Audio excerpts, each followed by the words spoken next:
YouTube, Brian Phillips. Happy New Year. We're gonna open this box right here, right now. If you're brand new to Brian Phillips RC, don't worry, I don't always sound this terrible, but I'm getting over a cold, and so you'll just have to deal with it, and it's gonna be terrible for both of us. What do we have here? Oh, it's the SZD-54, 2,000 millimeters. It's a huge sailplane from Arrows, okay? So we're gonna unbox this, build it, and radio setup before your very eyes right now from the box to the air. And we have reasonably good weather today, which is a miracle because it's been terrible here in central Iowa. Okay, so here it is, guys. All right, what do we have here? We've got powerful 3136 kV 1000 motor. Okay, snap together assembly, no screws or glue, 85% factory assemblies, made of EPO. 3S 1300 through 2600 provides 10 to 15 minutes of flight time. So what we're gonna do is we're gonna jump in here. Was that 3S? Did they say 3S? Yes. So we're gonna get a 2200 3S. 1300 3S is usually my go-to in small gliders, but this is a 2-meter glider. So that's pretty good size. So I'm gonna probably go with something like this, 2200 Gen 2. Means that we have just a discharge lead, a data lead, and then no bounce lead. The bounce lead comes in handy in off-horizon brand models like this. But we're gonna be using AR637T, Yep. which is gonna give us Vario. So boop, boop, boop, beep, beep, beep. It's gonna be amazing. That won't be annoying with your cold. No, not at all. It's already annoying. So this is the S2200. You don't need this to charge a 3S battery, but if you're looking to be in the hobby for a while, don't mess around, get the dual charger. I was just answering a comment for somebody, and part of the reason that people ask me questions is because they want to try to get good advice, and that's why you're watching this video. This is going to keep you charging 2 batteries at a time quickly and easily. You've got the big ports, you got the small ports, so IC3 and IC5, so no matter if you're charging this battery or this battery, all you got to do is just stick it in. Now this is a Gen 1, so it's got the balance lead, and it's got a slightly more yellowish orange, and this has more of a reddish orange, okay? So you'll notice a little bit different in branding, but in terms of quality, there's no quality difference, with exception to the balance circuit that is under this orange area on each of these types of batteries. There is an active circuit that balances, stores data, collects data about the battery's performance, and it's a battery management system, more or less, okay? So it helps to balance, auto balance, I might add, as you're flying, which is a big deal, or whilst you're not flying.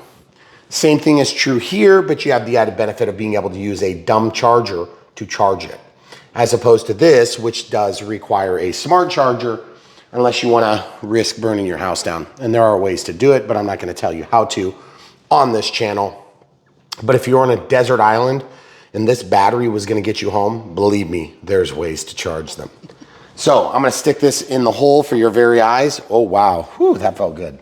So if you want to save some money, get the S155. That's going to be 4S. It's going to do all the same things you want. I happen to have that disconnected because there's no power switch on that, which ironically, this has the bigger, IC5 connector and the smaller IC3 connector, but it only goes to 4S. So it's really unusual to have a 4S battery that needs the larger connector, but we do have them.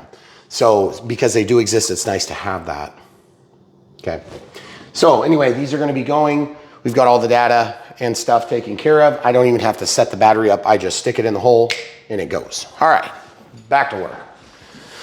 So if you look right here, AR637T, we've got a little red and black wire here that's got a micro PH1S connector that's going to go into this data port right here. And that's going to give us our pack voltage through the telemetry. So remember, even though we call these receivers, they are transceivers because they transmit and receive. And so as a result, that means that when we are talking to this receiver, transceiver, with this transmitter, transceiver, They are talking to each other with a full duplex connection. That means the transmit is talking to, we're gonna have to do a third-party view here. Oh no. My mouth is talking to her receiver, and then her mouth is talking to my receiver, okay? So this is how this works. So even though this is predominantly a receiver and this is predominantly a transmitter, they are both transceivers, okay? When we hook this up, it's gonna collect telemetry data up to and including all sorts of cool things about boop, boop, boop, boop, boop, beep, beep, beep, boop, boop, boop, boop. That would be the vario. And that's barometrically calculated, change in barometric pressure, and you can set the speed, update rate, and audibility in this setup. So we'll show you how to do that. It's super easy. I mean, I made that sound way more complicated than it actually is. Kind of, yeah. But the key is, if you want to slope soar, you're not going to need a vario. That's where you launch off the side of a hill and there's some wind and you fly into it, and you can fly for like literally hours on a battery. I'm not exaggerating, by the way. Or if you want a thermal, where you fly out and you find a warm spot on the ground that's been heated up and the air starts to rise, and you go fly with the Hawks, you'll actually fly up. And then you trade altitude for airspeed and you can keep flying. Or you can do dynamic soaring, where you fly and there's like a tree line and the wind whips up and it kind of turbulates the air and it creates an updraft. Well, you can fly in circles and actually build up speed and then launch your plane. And if you're a really good sailplane operator, you can do all that without an elevator. That's just a joke. There was a guy who sold me an airplane once, an ASH-26. Guy's a great pilot. And he claimed that a well-tuned sailplane doesn't really need an elevator. And I was like, okay, all right, Ian. But that's all right. Ian was a nice guy. And he's probably 10 times the pilot I'll ever be. And he actually did a lot of towing and a lot of thermaling and a lot of competition type flying. So he's actually a really good pilot. But I do like to make fun of that one comment. Oh, by the way, the prop size is 12.62. It's a folding prop, which means we're gonna need to make sure that braking is on the ESC. It should probably be set that way.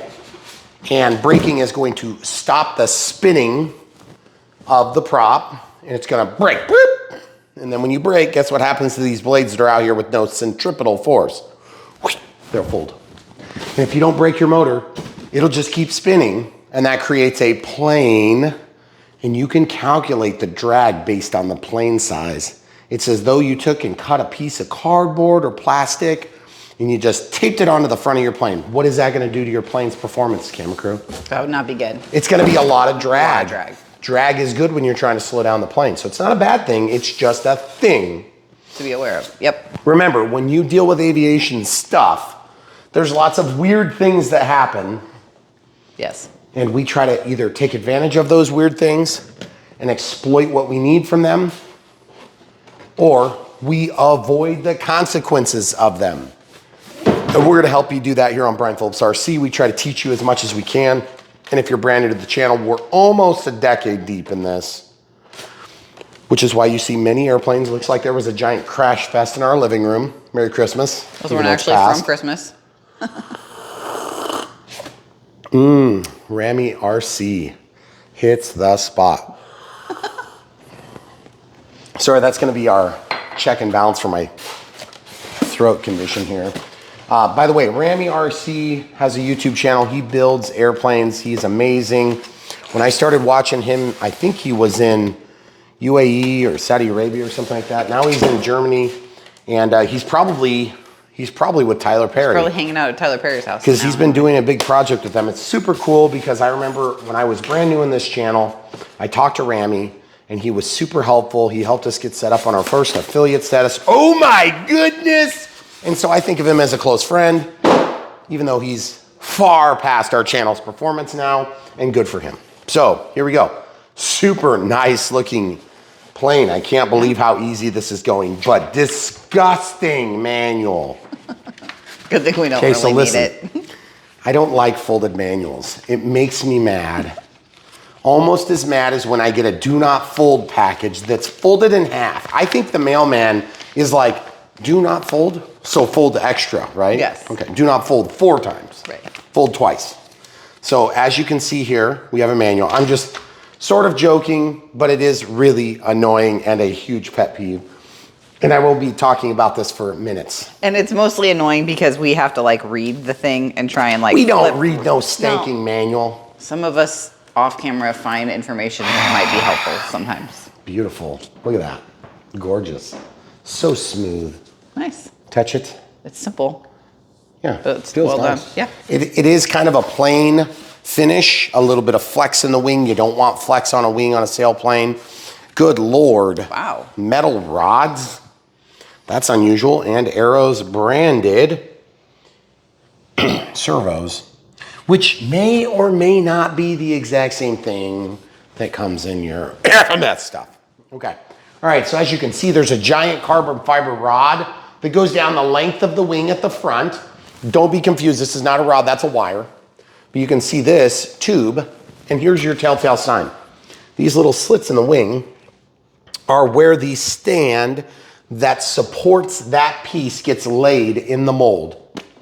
They lay it down, and then the top comes down, and then they inject it. They just pump that sucker full of white stuff.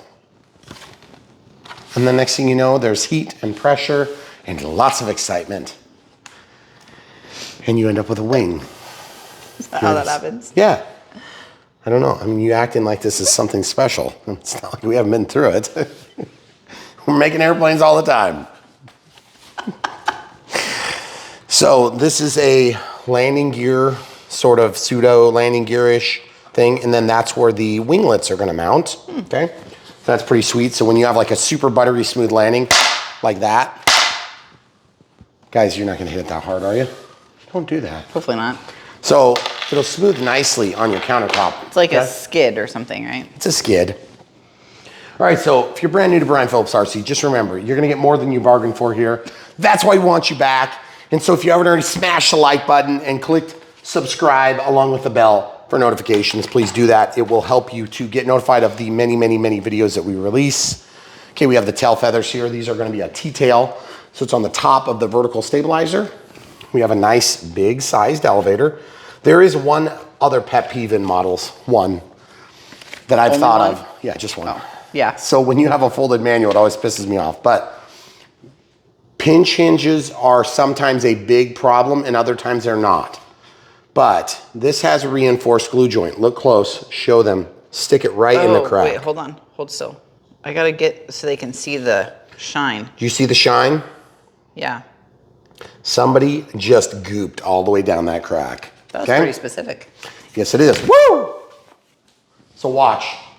Carbon fiber spar. Nope. Fiberglass. Here's how you can tell. It is a square fiberglass spar. I don't think it's carbon fiber, because if it's carbon fiber, it's going to be black. Fiberglass is going to be other colors or black. Okay? You can have fiberglass that's black, but you can't have carbon fiber that's white, because carbon fiber is carbon embedded. And camera crew, what color is carbon? That would be black. Yes. Learning all sorts of new things today, namely how they inject the wing. All right, so we're gonna cut this thing out. It looks like a quick plug design that you stuff in the hole on the wing. You know what this plane reminds me of, except on a small scale? It reminds me of the way that they did. These things are such high quality. See, there's a push-through pin here, and this is gonna screw into the fuse, and then that's gonna be the pass-through that actually holds the wing on. That is so sweet. Did I start with a pet peeve and I never answered it? No, you said your pet peeve, but it said it reminds you of It reminds me of the way they, by the way, that's metal. Yeah. That's nuts, guys. This, Finish your sentence. what was my sentence about? That reminds you of what? It reminds me of, is it the Fox that goes together that way? Oh, it's the 1.5 meter ASW. It's not 28. I was thinking the 25. 25. Oh, okay. That's good. We've arrived on YouTube to the point where I can do obnoxious things and not lose tons of subscribers. You were doing that like 9 years ago. Oh, dang it. No wonder we haven't grown faster. Yeah. Okay, so I'm gonna undo this security issue. By the way, in case you guys wondered, why do they put a staple in a sack? Do you know why they do that? They put a staple in the sack because even the best closure on a little non-Ziploc branded Ziploc bag, Yeah. they still sometimes leak. And what happens is the manufacturers get sick and tired of dealing with complaints from some person on the other side of the freaking planet Earth that's missing a plug. Connector. Yeah, which is why they staple the sack. This one right here. We have a linkage that consists of a Z-bend, a threaded rod, and then a clevis with a little bit of fuel tube on it. It's been cut to help hold the slightly phallic insertion point. We should ask Amazon about that. Be like, does this look like your rocket ship? Okay. Just want to make sure we cover that. You're always going to get all the details covered in every video. Okay, so this is a very low piece count. Do not miss that. Yeah. Where's the other one? Show the people. Look at that. No foam to protect the foam from the foam. What if the foam got in an argument?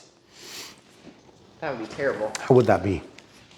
So I just want to point something out, guys. This is going to be an easy build. Yeah, it is. And I was like totally, right before we started filming, I was like, I hope this thing isn't a pain in the butt. And you might be thinking, but really, building is half the fun. Okay, maybe for the normal person, building this model will be the most fun thing you've ever done because it's like your third or fourth model. But if you just look in this room, 1, 2, 3, 4, 5, 6, 7, 8, 9, 10, 11, 12, 13, 14, 15 models, 8, 16 models. That's just in this room, okay? 17, that's a truck. We've done hundreds of them. Do that with your wife on camera. Building planes. That is sweet. That is really good. I'm so impressed with this. I didn't know what to expect. I was prepared to be let down. But the truth is, guys, and we try not to be, unfair to affiliates unless they're Dynam, which we are fair to Dynam. They just suck. Because really at the end of the day, like we work with these companies, we want them to have success because they're doing one of the hardest, they're like, hey, let's think of a business model where we can, make money and provide for our families. And let's just do the thing that's the absolute hardest thing in the planet Earth to do. And let's do that instead of like collecting trash or like being a cell phone provider or, like being a YouTuber.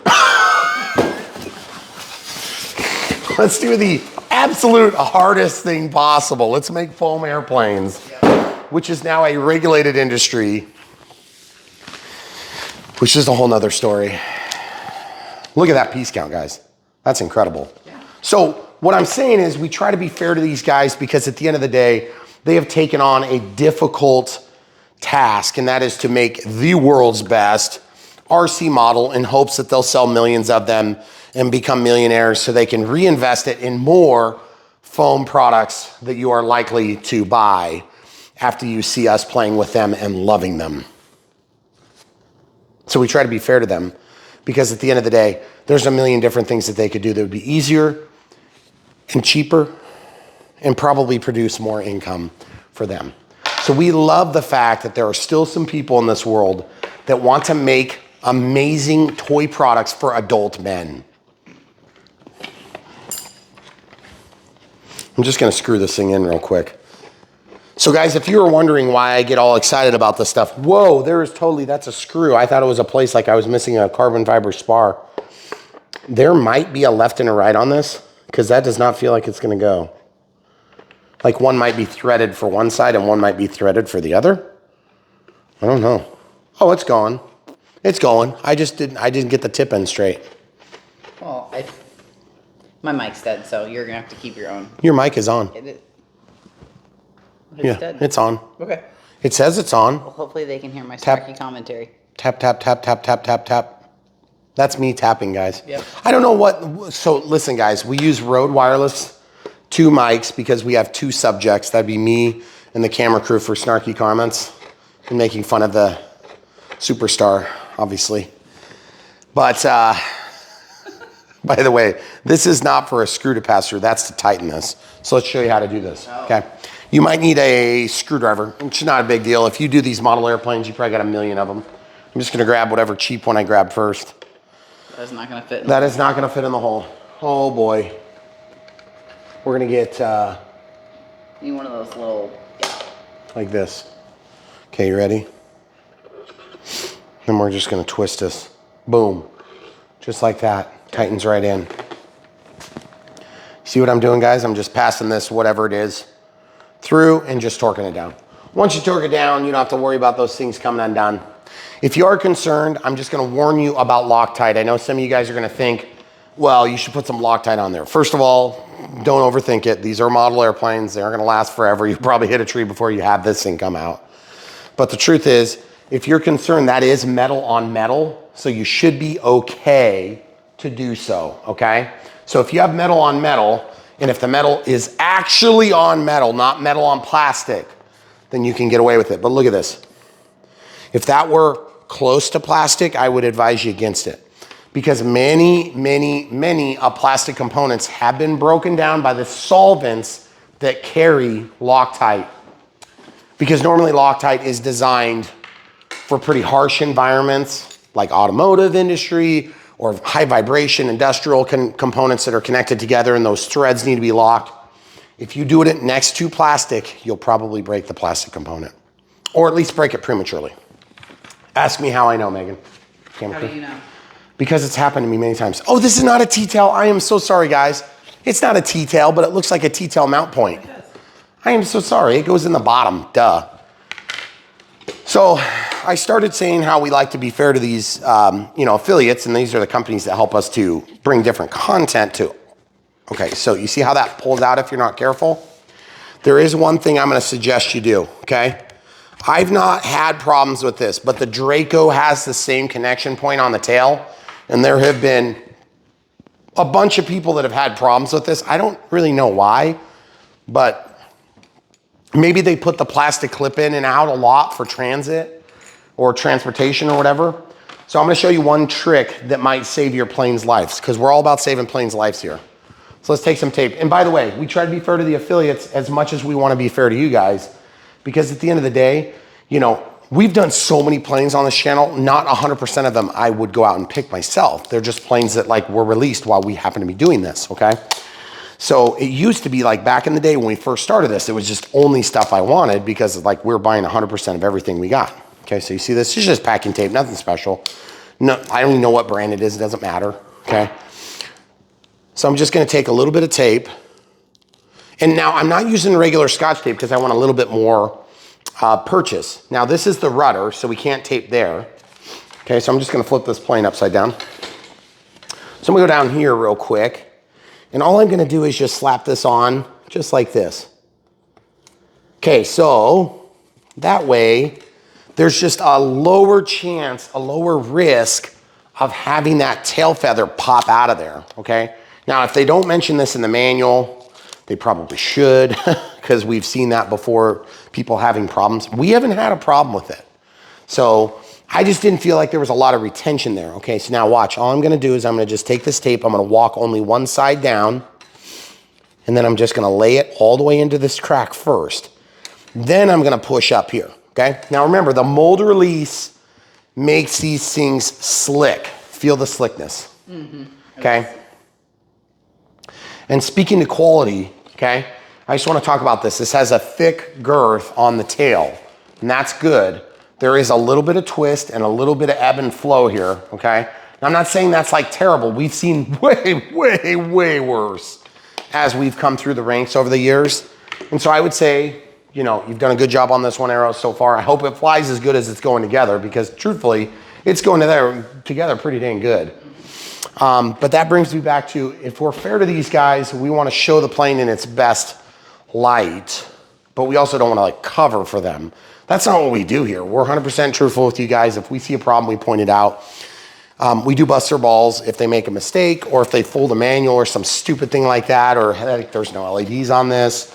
Pretty common on sailplanes. I don't know why they don't put LEDs on some of these sailplanes, because to be honest with you, this plane would be sweet in the fall, and it'd be sweet in the winter. And what happens in the winter, camera crew? It gets dark. At 2 in the afternoon. The days are short because the sun is out less, because the earth is pivoted, and so you're on the wrong side of the equinox, okay? All right, so how do we do this? This has been like the easiest build ever. We have a Y cable for the flaps and a Y cable for the ailerons. And it looks like the ailerons would probably go up or down, and it looks like the flaps will go up or down. So if you guys wanted to do some fancy wing type, you could, okay? So I am probably gonna try to pass these wires through. And before we actually install this all the way,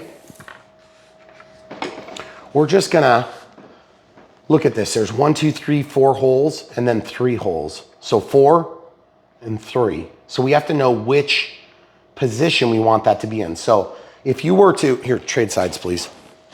If you were to be in the uppermost hole, that's gonna be the most movement here. And if you were on the inside-most hole, that would be the most movement here. So this plus that inner hole gives you the most output. As you move down, you get more leverage, because if you think about it, you're like, but the longer lever arm would create more leverage. Wrong, because it's radial leverage. So you're moving a shaft like this, and you only have so much power in that little dinky motor and gear set that's inside of the servo, okay? Now, yes, you could produce more leverage on the end of a lever arm, right? But you're only producing so much torque at the base of that lever arm because of that radial movement, okay? So when you put it on the inside holes, you'll get more precision and less movement. So sometimes the trade-off is to go like 1 hole in on this for slightly more precision, because you don't need that much play, because maybe you run into another obstacle on the body of the plane, okay? Or maybe you just go to the all the way inside hole and you just barely need to move that elevator because like you're Ian and you don't actually even need an elevator. Just a joke, guys. So we go over that for just a second, because that's one of the places where manuals are handy, because manuals will generally answer these questions for you, but not always. And generally, Chinese manuals are garbage, okay? Not from Arrows.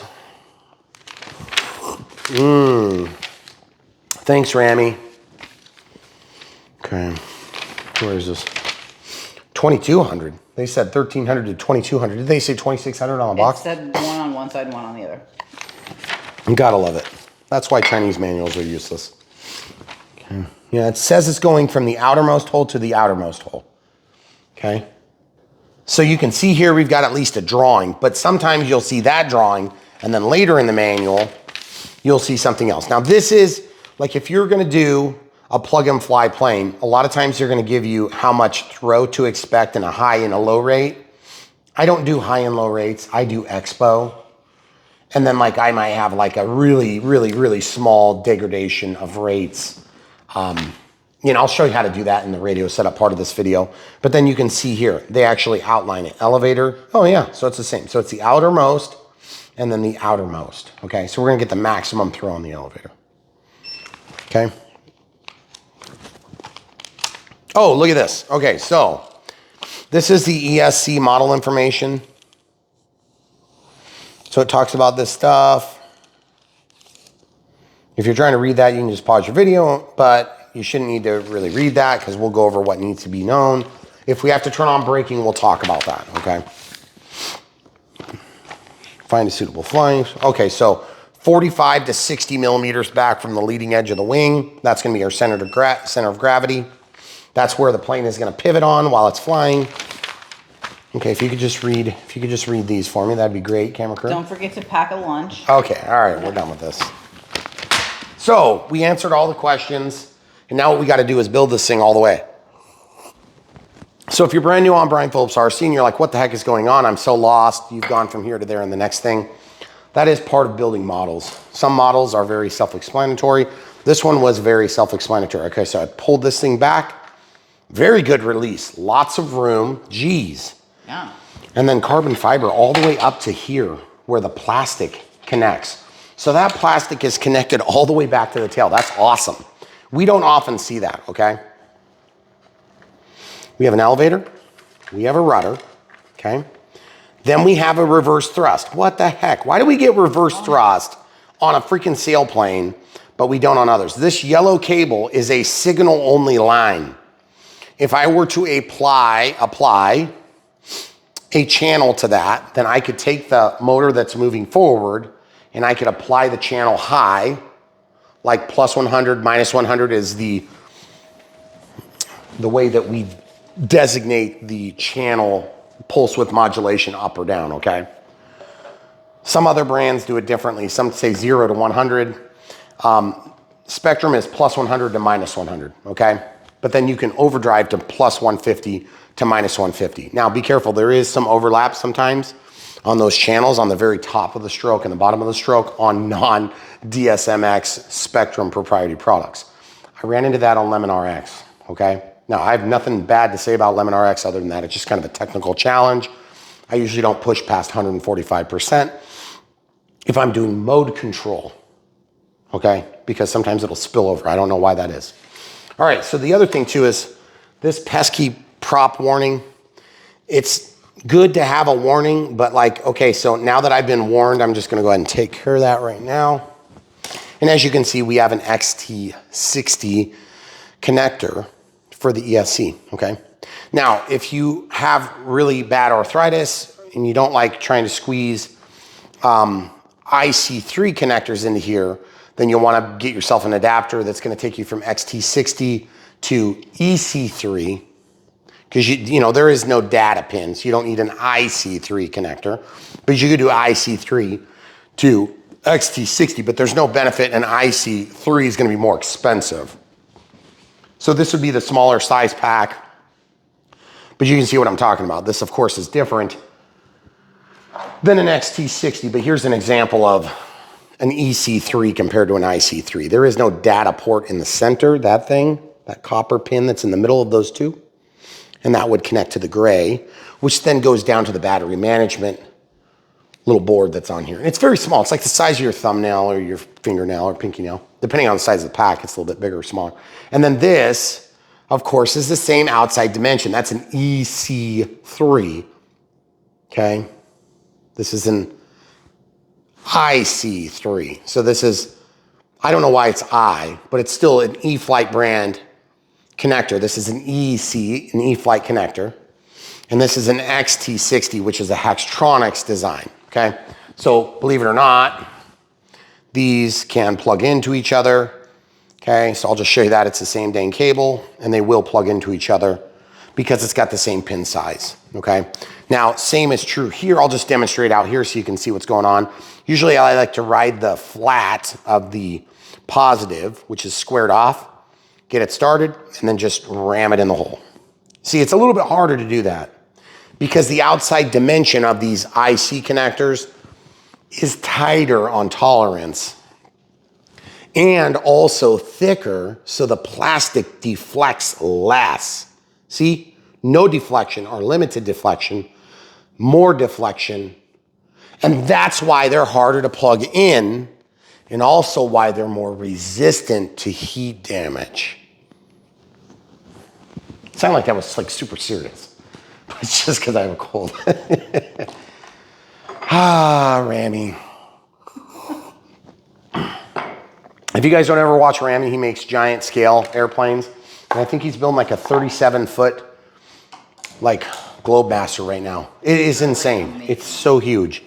And they're 3D printing with like a modeling tool that's like removing material from, it's insane. You just have to check it out. Now, listen here, folks. You're not gonna start with 37-foot Globemasters. I don't care how rich you think you are, okay? And neither did Tyler Perry, by the way, which his mansion is huge and he has an awesome airstrip, and someday maybe he'll have me out because we're best buds. Just kidding, we're not. But it would be cool because I love this hobby and I know he loves this hobby too, and it's awesome to have rich dudes that have made something of themselves advocating for our hobby. So I never poo-poo anybody who wants to advocate for our hobby, and you shouldn't do the same, you know. Make sure that we're supportive of those that are supportive of a beloved hobby that we share. What the heck? Let's talk about this for a minute. I'm gonna just show you the first defect that I found on this model. And it's not even a defect, it's a deficiency. That alignment is poor, okay? How are we gonna fix that? I'm gonna show you right now. I wondered why I was having trouble. See, we already torqued this in. So here's what I gotta do. I gotta take and hold this thing like it's one rod, and I'm gonna walk one corner in. Yep, and you gotta almost rip the carbon fiber to get that tip in. And let me tell you something, guys, if it's ripping when you stick it in, not a good idea to continue, generally speaking. Generally speaking, okay? So these two wires are for the flap and the aileron, and I'm just gonna flatten them, okay? And I'm gonna slide them so that they will go through this hole, okay? So you see there is a hole. Goodness gracious. So it's like a... It's just kind of awkward. No, I caught some glue is what happened, look. Oh yeah. See the glue? Right on the tip. So once I've got that lined up, then we'll just go ahead and continue passing the wire through. Excuse me, guys. I'll try to keep that to a minimum. Oh, and by the way, if we didn't mention, we have tons of new stuff coming. If you see over my shoulder, there's like a bunch of things in the office there. One of them is huge and brand new. And the rest are huge and maybe not always brand new, but still awesome. Okay, so I've started my penetration into the foam. And you see how much penetration you can get because there's a gap here. That is a lot of penetration.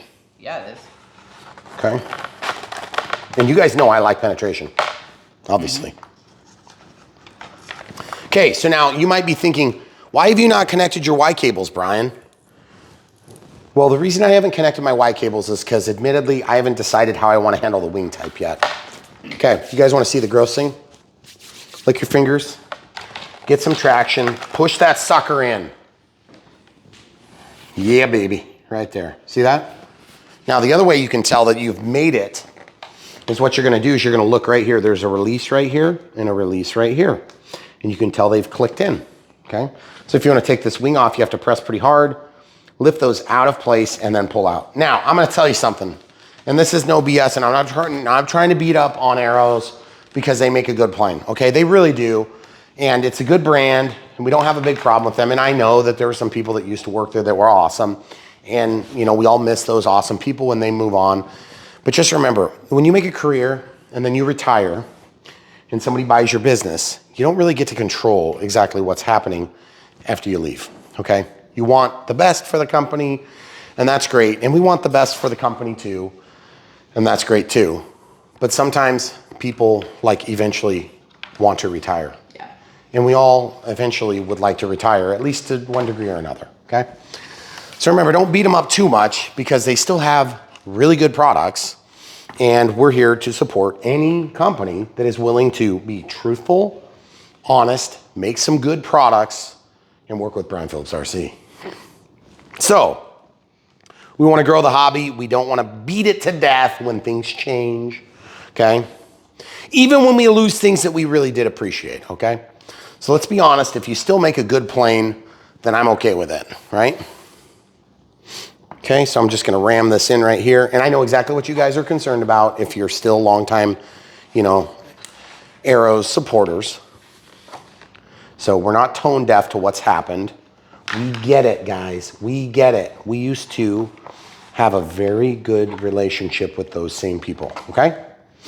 So, but that being said, I still love planes, and I'm gonna keep loving them when our good relationships, you know, the people that are on the other half of that relationship retire their job.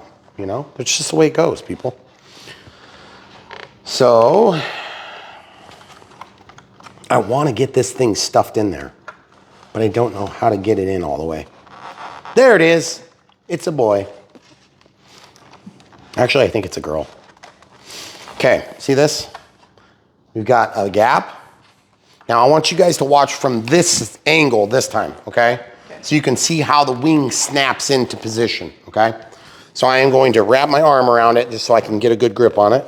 And I'm gonna, see this? You gotta protect the foam, okay? See, it's in, right? Pretty sweet, nice fit. And if you guys, if this is the first time you've seen the 2000 millimeter SZD-54, we appreciate you watching this video. It's been out for a while. This is not a brand new release or anything, but it's new to Brian Phillips RC, and so we want to show you guys the entire Unbox build radio setup. and then answer many of the questions that we believe a new pilot might have. And so that's what we do on this channel. And also, if you're a returning pilot, you've been on a hiatus for a few years, there's a lot of new technology out there. Some of it's a little bit overwhelming. Some of it's a little bit underwhelming. But we're gonna help you guys to sort through the details. Because a lot of these hobby shops that we have loved over the years have continued to be awesome, while others have continued to suck. And it just depends on which one you're dealing with, okay? So while we want for all these businesses to succeed, the way you help us succeed is you buy from us, because we end up being the local hobby shop for you guys when you buy from the links in the video description below. You see that? It's so long. I got to stick it in the sink, but I'm trying to avoid having this. I don't really want to do a plane stand because it's just obnoxious on some planes, okay? Now we've got this thing upside down, okay? So we're going to put this linkage in. So we're just going to slide it in the outside most hole, and then we're not going to hook it until we get our radio setup done. But remember, Ian, don't get excited. I'm going to hook this up. Okay, so you see that? Once this is hooked up, it's going to go to the outside hole, but I don't know exactly where it needs to go. So I'll probably just leave it something like that. I actually want it to not, I don't want to forget, okay? So also now you can see we have 1, 2, 3 contact points. Then we have 2 wheels. This is going to be a good belly lander, okay? Now, as with most sailplanes, there is no such thing as wheels up unless you build a small carriage from which to launch this. Now, some people do that and they find great success and they have good times, but usually it's because the sailplane is too big to hand launch. It's very easy to hand launch a plane like this. Okay. So now let's talk about one next step. We're going to have a battery in here at some point here pretty quick. And so one of the things we like to do is a shelf liner trick. Over the years, we have done this on and off. We've had a million people tell us to do it while we weren't doing it. And then we've come back and pretty much full circle decided this just works really good.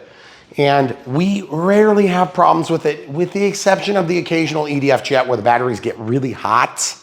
The adhesive from the tape, which I'm going to show you right now, this is just your run-of-the-mill Chinese non-Velcro hook and loop. Okay, Velcro is branded. Okay, so we pull this off. Okay, they gave us a very large piece of Velcro. Now, if you were really, really so inclined, you could take your battery, which now these are both charged. The first one's balancing still, so I'm just gonna let it go.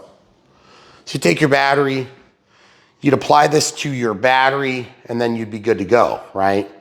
You can just plop it down there. But good Lord, why would you need that much Velcro? I don't have that much Velcro on batteries that are 10 times this size, okay? So usually what I do is I will take and I will untape this. This is a shelf liner product that's designed to go under your tray in your, silverware drawer or whatever. Do I want to do a whole piece like this big? That's huge. Oh, I was totally assuming you were going to cut that in half and save it for all eternity. This cat is desperate. Yes, you can go out. Guys, we usually don't film the cats because we're big on privacy. I'm just kidding. We're not really that big on privacy. We try our best, but we run a freaking YouTube channel, so that goes out the window to a certain extent. Okay, here it is. So we got some nice sticky stuff. We lay it down. Watch this. This is pretty complicated. Watch this. You cut it. Boom. Boom. There it is. Now, you're not going to believe me until I prove it. But we're going to stick this thing down here. And then what's going to happen is the battery is going to go in here. And let's just assume the battery goes in the middle for the time being. Okay. We grab the strap, the bottom half of it. We slide this thing through. Very heavy duty, high quality, and well trimmed straps. Guys, if it's hard to put a battery in a plane, you won't fly it as often.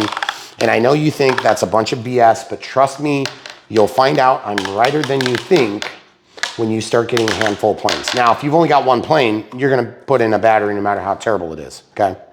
But when you start having a choice between this plane and that plane, you're just gonna pick the one that you have time for, okay?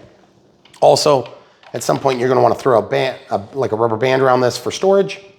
And by the way, with sailplanes, storing a sailplane is one of the easiest planes to store because once you have assembled them, in the event that you don't want to take them apart, which this one would come apart pretty easy, all you have to do is grab your plane, and you can build a special stand like this with your 3D printer and your son, or you can take your plane, put your canopy on so you can see what it looks like, because I'm kind of excited to see it. Okay, so we're just gonna take all this mess, drop it in, and then we're just gonna pop this lid on really quick. Okay, so you've got this huge, so I'm 6'1", 150 pounds. Just kidding, guys. And then all you have to do to store them, like next to this Crescendo 1.5 meter, okay? You can stack those suckers flat like this. You put the nose on the ground. If you don't have a soft nose, then you can just put it straight on the concrete floor or carpet or whatever. And those things will store. You could put like 15 planes and take up the room of that TV cabinet, which is a big deal because planes that are this big, you assume they're gonna be really hard to store, but truthfully, these are so narrow and slender that they aren't bad. And that is not a bad looking plane, by the way. I'm super excited about this. Now, I hope it doesn't wiggle too much in the air, and my guess is we're gonna get a little bit more wiggle than I want, only because I'm familiar with this model. But I'm hoping that I can report to you that it was not as wiggly as I thought it might be. But this leaves us at the next stage of our build, and it's gonna be our radio setup. So we're gonna pause and clean up and come right back. Okay, so as you know, we use Spectrum products usually for our Unbox build radio setups, because that's just what we're used to. We've also done Lemon products in the past. We've done a couple of different Chinese varieties, some Redcon. We've done a couple of items from Banggood years ago. But the thing is, we've always come back and had the best luck with Spectrum brands, or Lemon was the two main brands that we've used. Now, admittedly, that's DSMX. It's gonna be a Spectrum interface. Okay, and there's nothing wrong with that any more than there's nothing wrong with using some other open TX or Futaba or whatever. You know, JR, whatever you want to do, that's fine. And everybody's going to have their own taste. So I just want to make sure I point that out. If you're brand new to the hobby or you're coming back to the hobby, there's a million different choices, but you're going to get the most help from people online, especially with Spectrum, because it's one of the most popular. Now, that does not mean it's the best, even though I really enjoy it, and I think it's a great entry level. You may end up in a jet in 7 years or 10 years where you're using a $2,800 transmitter, you know, so it just depends on what you're gonna do with what you wanna do. Now, let's talk about the receiver.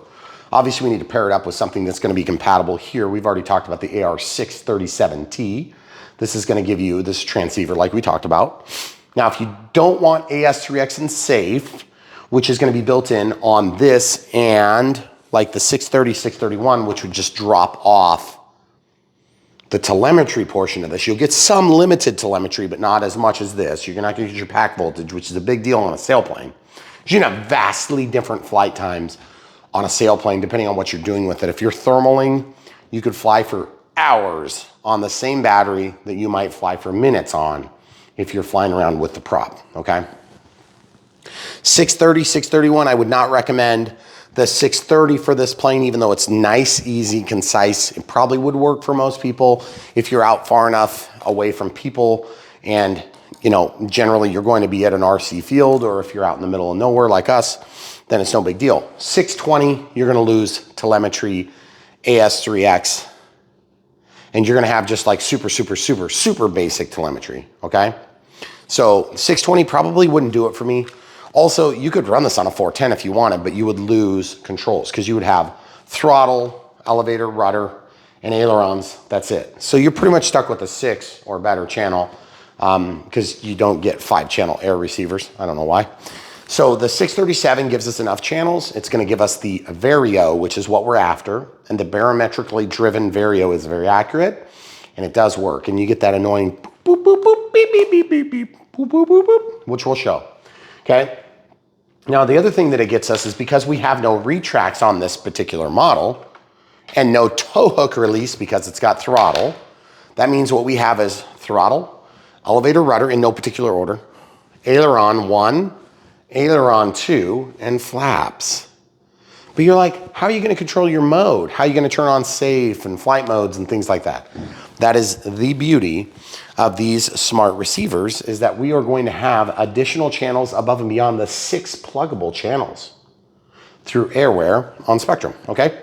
So we'll be able to turn on another channel and another channel that are going to be received and processed and executed to make control decisions that aren't hooked up to anything, okay? So that saves you from having to go to an 8020T, which would lose the AS3X and safe, or an 8360T, which would give you additional channels beyond what we're doing, so you could do the 4th wing control surface, 1, 2, 3, 4, as opposed to having 3 channels, which would be a shared channel for flaps and then 2 independent ailerons, if that makes sense. If this is like over your head, don't worry, we'll come back to planet Earth, but we like to evaluate our decision making. And yes, it is decision making. These are decisions we make for the planes that are provided, and we want them to be set up a certain way because we want them to perform at least at a baseline performance level. Now, that means that I'm part of that equation. The radio system is part of the equation. The battery is part of the equation. So we try to at least be fair to the affiliates we work with, the manufacturers, the hobby shops, the mom and pop shops that we work with, by using at least base level, average to good average receivers, average to good average batteries. We try not to push inferior products. Now, you can buy cheaper stuff and you can still find success, but you have to have a little bit more know-how. So if you're brand new to the hobby or you're just returning to the hobby, which are 2 of our largest audience segments, we want to make sure we give you good advice so you can have a good experience as you're new in the hobby. Once you're hooked, you'll figure it out, okay? So we'll pause and put these up. So at the end of the day, we want to make sure that we help prevent one and dones. That's where you buy the wrong plane at the wrong time for the wrong reasons. You set it up wrong with the wrong receiver, probably more expensive than you need to spend, with the wrong battery, probably too big than you needed, and you just have a bad experience. You crash and you're done. That's terrible for the hobby. It's terrible for the brands that we work with. It's terrible for us as a YouTube channel. It's terrible for the industry as a whole. It's terrible for your buddy that you haven't even met yet. You're going to become best friends with at the flying field, because you will have never met that dude or chick or whatever. So anyway, and plus there's beer trucks you got to watch out for. Could take you out tomorrow. No guarantees. All right, so we're going to jump right into this radio setup. Yes, lots of talk, lots of lingo, lots of BS, but at the end of the day, this thing will be flying because I'm going to be flying it for you. Okay, so we're going to turn on the transmitter. We have the Carbon Z pulled up from the last time I was flying. This is also a good time to remember when you're in the middle of winter, make sure your battery is not dead on your transmitter. So maybe off camera while we're between stuff, getting ready to fly, I might have to charge this a little bit, which is kind of nice because I have a USB adapter here that's going to give me a magnetic connection point, which is super nice. If you're ever curious about stuff like that or the transmitters that I like to recommend, we have links to the receiver and the battery in the plane usually, but then we also have links to the transmitters right up at the top, okay? The 10 is still the best value for me. Here's why. Right now they're running specials on the 8. The special's only gonna last so long. We run our videos for years, so there's a good chance by the time you see it, something will have changed. Maybe something new came out, maybe something better's out. So keep watching the current stuff.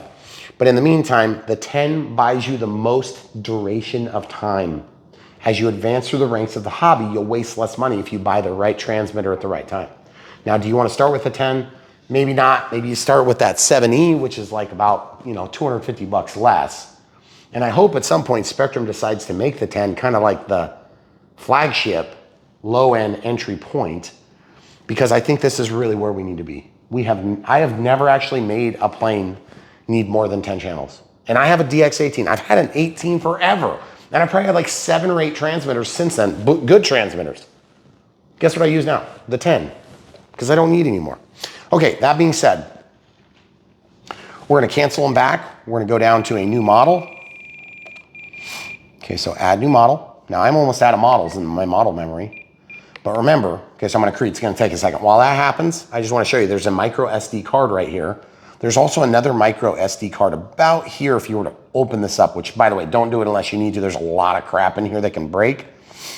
And there's like little springs and stuff on the sticks, so just be careful. And it only takes a long time if you have a million models like I do, okay? There is a limit, I think it's 250 models. But this will allow you to put more on the hard drive, and then you can pull them out if you were in a pinch, okay? So that'd be like the planes you like never fly, okay? All right, so then you go to model select. That's where we just came from. Model type, that's where we're gonna set up what it is. That's already set. That's gonna reset everything as you change it. And then model name. So this is where we type in the Arrows SZD-54 2 meter, and we'll come right back. All right, so we've got the Arrows SZD-54 2 meter. We'll walk back. I do use a legacy keyboard, just so you know. You can turn that on if you'd like in system setup. Aircraft type.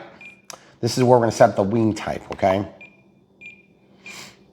So we're gonna have 2 ailerons and 1 flap. Now, you're like, but it's flaperons and 1 flap, right?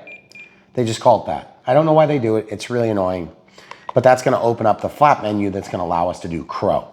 If you don't know what crow is where the outboard ailerons, which are here, which normally roll the plane by going opposite one another. So if this one went up, it would pull the wing down. It would actually do other things too. This one goes down, which would raise the wing up. It actually produces more lift by changing the shape of the wing. This actually spoils the lift on the right wing, which also induces a bit of yaw as well. Not much, but a little bit, okay? And then opposite, okay? So they're always working opposite one another. Well, when you have a flaperon, the outboard aileron or the full-length aileron or the inboard aileron would actually go down together. That'd be a flaperon, because then they continue to act as an aileron whilst both being down. That would change the angle of attack and act like a flap, okay? Flaps are normally inboard. They're tied together. They go the same direction, not opposite directions, okay? So they don't roll the plane, but they do change the pitch of the plane, along with an elevator correction, which is usually mixed in the menu, which I'll show you. And when those deploy, generally if it's inboard, you're gonna have an elevator correction that points the nose down to compensate for the balloon that would otherwise happen. Now there's 2 ways to resolve that. You can slow down or you can have a correction. I like a correction because I am slowing down with the flaps, okay? If you slow down and then deploy flaps, you will have already started inducing the stall, okay? Because you're gonna reduce your stall speed by changing the shape and nature of the wing.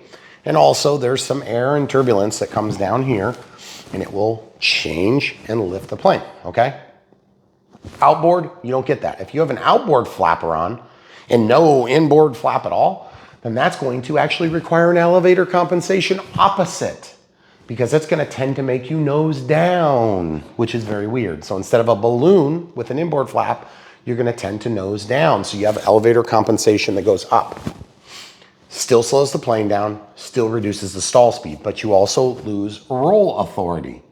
So many times when you have an outboard flaperon, we choose instead to do a spoileron, which will spoil the lift, thus making the plane fly down, but generally in a somewhat level way, which is very weird, okay? If you haven't played with flaps and you're relatively new to the hobby, but not like really experienced, don't skip over flaps. Flaps are so much fun. They open the flight envelope of a wing, of a plane. They're gonna allow you to slow down for better landings, less aggressive on your landing gear, more smooth, okay? It's gonna slow down your launch speed, which means you can get off the ground quicker, which preserves landing gear. It also means you can do hand launches at lower rate of speed, which means you're less likely to stall on a hand launch, okay? Stall means crash, okay? You stall, you fall, okay? So, why do we care? Because with a sailplane, there's so much lift and efficiency on these long wings that we want to be able to spoil the lift, thus bringing the plane down. We want to be able to induce additional drag with the inboard flaps, which is going to help slow us down and prevent the stall, even though we have spoiled the lift on the outside portion of the wing. But also that means less elevator compensation is necessary, which means we maintain pitch authority. And by the way, inboard flaps generally increase your elevator authority, even though it doesn't change the nature of the plane. It changes the nature of where the inherent center of gravity is going to happen, okay? Because it changes the shape of your wing. Also, that's going to allow the plane to tip forward more, because the shape of the wing, let's say this is neutral, and then you put down a flap, well now the plane can tip. Why would that be helpful? If you were a pilot sitting in this, you'd want to see the ground. instead of landing like this, you're looking out at the horizon, you're missing what's in front of you, which is namely the runway. So you have to point the plane down so you can see the runway and you can land on it, okay? So not everything is instrument driven still in this world, okay? You gotta still see where the heck you're flying. So when you deploy flaps in a real plane, then you can pitch down without gaining speed, or at least as much as you would having not deployed flaps. So hopefully this is a quick rundown on why we need flaps and why they're awesome. But it should be, or it should go without saying, if you've ever flown a plane without flaps and then flown a plane with flaps.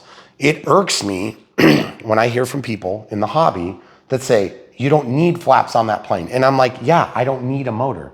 I don't need a plane that I can't get in and fly. I want a plane. I want features. I want LEDs. We did not get LEDs on here, by the way. So when you deal with a hobby grade product that omits basic flight controls like flaps are basic, in my opinion, I feel like you're shortchanging the customer. And so I love the fact that we are almost always getting flaps now, because flaps are a huge part of the wing surface on a plane. They're a huge part of the performance of a plane. They're a huge part of the fun of the hobby.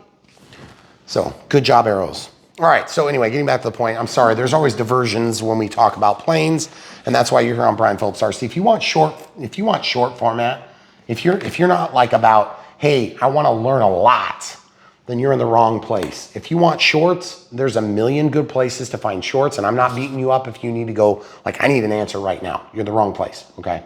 Come back here when you got time, watch the freaking video, learn what you need to learn. You don't need to watch all 1,900 videos we've done. You can probably watch like 5 and you'll be just as expert as you need to advance through the ranks on your own. That's what we do. We make an audience that's good enough to not need us. That's what we do. So don't forget to support us when you buy planes. That's literally how you can support us. Patreon's great, PayPal's nice. We have both of those linked down below. But really, at the end of the day, the best way to support us is buy this plane, or buy that plane, or buy the other plane, or whatever it is that we're reviewing, leaf blower, weed whacker, air chuck. And if you buy the stuff from the links, we get financial support from the other companies, not you. So it's great, because then you don't have to give me money, they give me money. And then everybody wins, because this little cycle that we create of sales interest or whatever, you know, they want the interest. We love the hobby. So it's a win-win-win. Everybody wins. Okay? And they don't own us either. Because if this plane sucks, I'm just going to tell you that. Because guess what? I got 14 more to do in that room. And I got another 50 coming. So the truth is, we are loyal to one group of people in this transaction. And that, well, technically 3. We're loyal to ourselves. We're loyal to our audience. And we're loyal to these manufacturers because we want to help them succeed. But our loyalties are greatest to you, the audience. Because if we don't bring any value, then what are we doing here? Okay? All right, so anyway, sorry, rant over. Wings, 2 ailerons, 1 flap. Tail type is normal. Doesn't matter if it's a T-tail or if it's a flat tail. I mistakenly called that a T-tail when we unboxed it. My apologies, guys. Next, we don't have to do anything with any of this crap. That'd be more for like helicopters. And then standard image files. I'm just gonna scroll over. I think I got a sailplane with like a prop on it. Yeah, might be able to download some more. I don't know how to do that. I don't care. Okay, good enough for me. And then flight mode setup. You're probably thinking to yourself, good Lord, I have to set up flight modes. Listen, have you ever seen a Rammy RC video? They are good. By the way, Rammy is good. So good, so cool. Just watch Rammy, you'll understand. So you see this? This is a 637T. We're gonna set that up. Okay? In order to set this up and get the most value out of this, we need to use flight modes. Why? Because flight modes are what we're going to interact with to make our decisions between AS3X, which is where we're going to fly most of the time, and I'm going to use probably this switch, off if I'm thermaling, or safe if I'm learning to fly or I'm handing it off to my wife to fly or whatever. And I want, when the sticks are let go, I want that plane to come back to level, aka auto level. That's also going to do the stabilization at the same time. However, you can turn off stabilization in safe, which would be dumb, and you can also turn stabilization on for less help if you wanted. But again, that would be dumb. Real planes have real flight aids. Get used to it. There is nothing wrong with using flight aids. If that thing flies better and it looks better and it's more fun to fly, use everything you can use. If you suck as a pilot and you need safe, just use it. There is nobody, who cares what anybody thinks? Screw those guys sitting on the sidelines. Fly.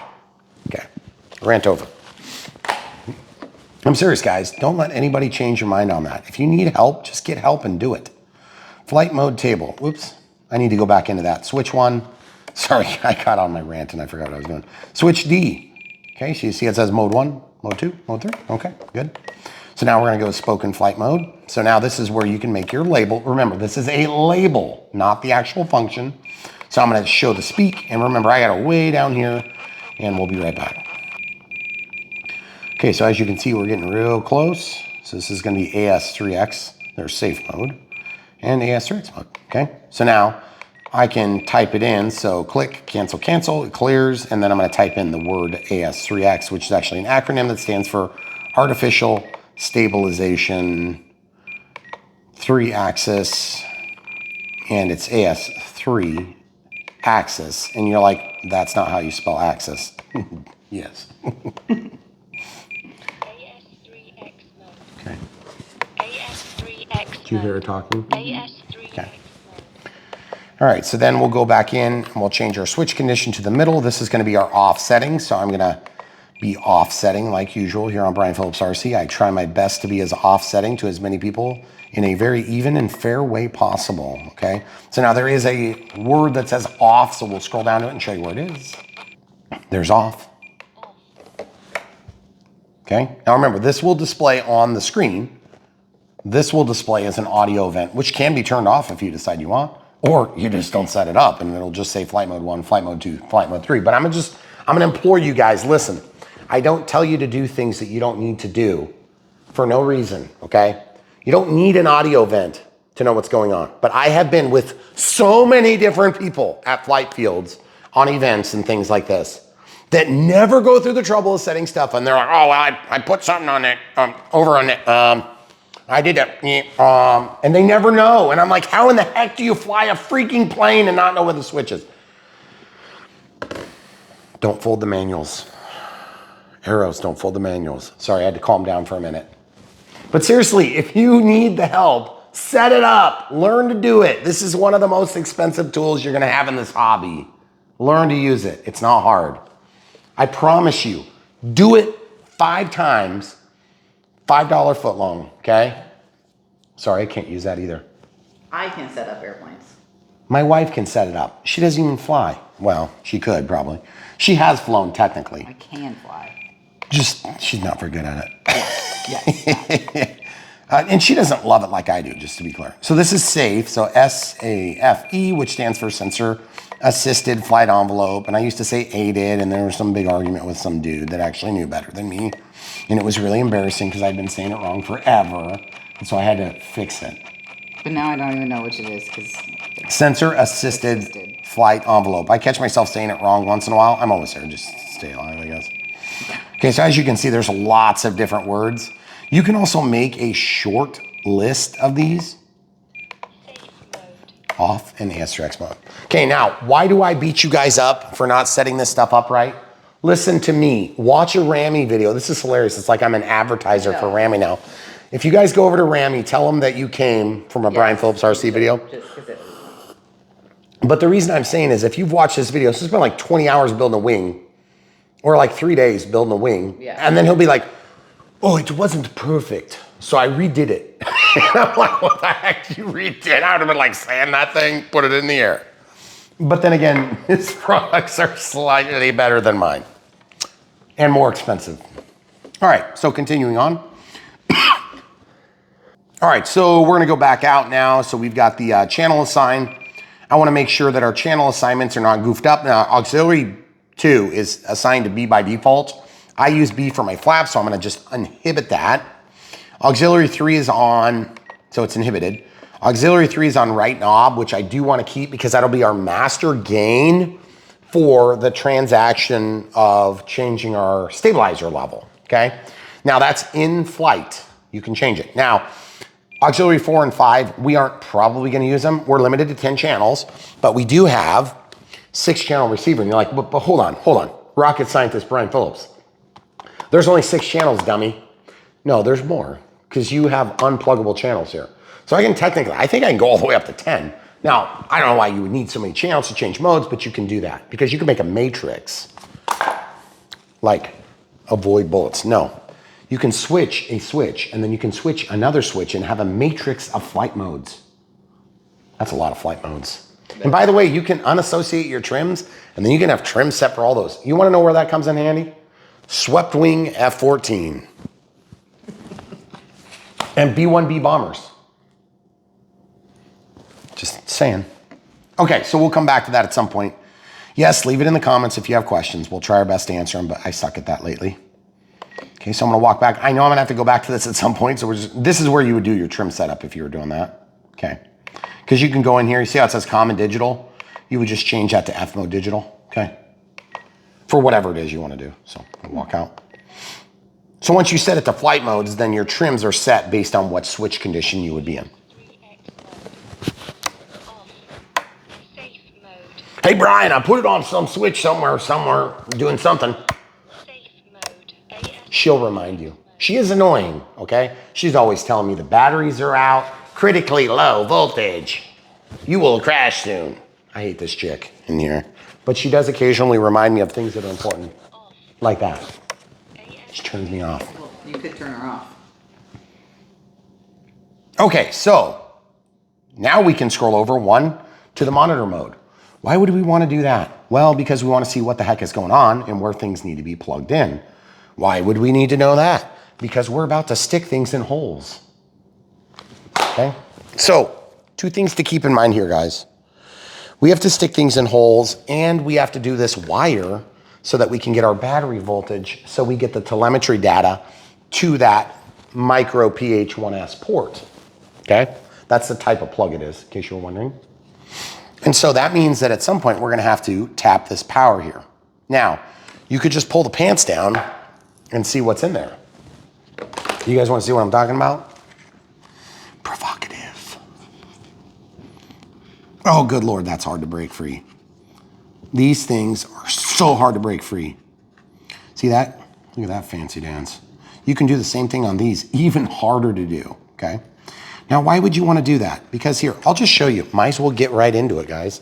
So this is an Unbox build radio setup. Don't be surprised by the delays. This is just part of the way we do things on Brian Phillips RC because I'm long-winded.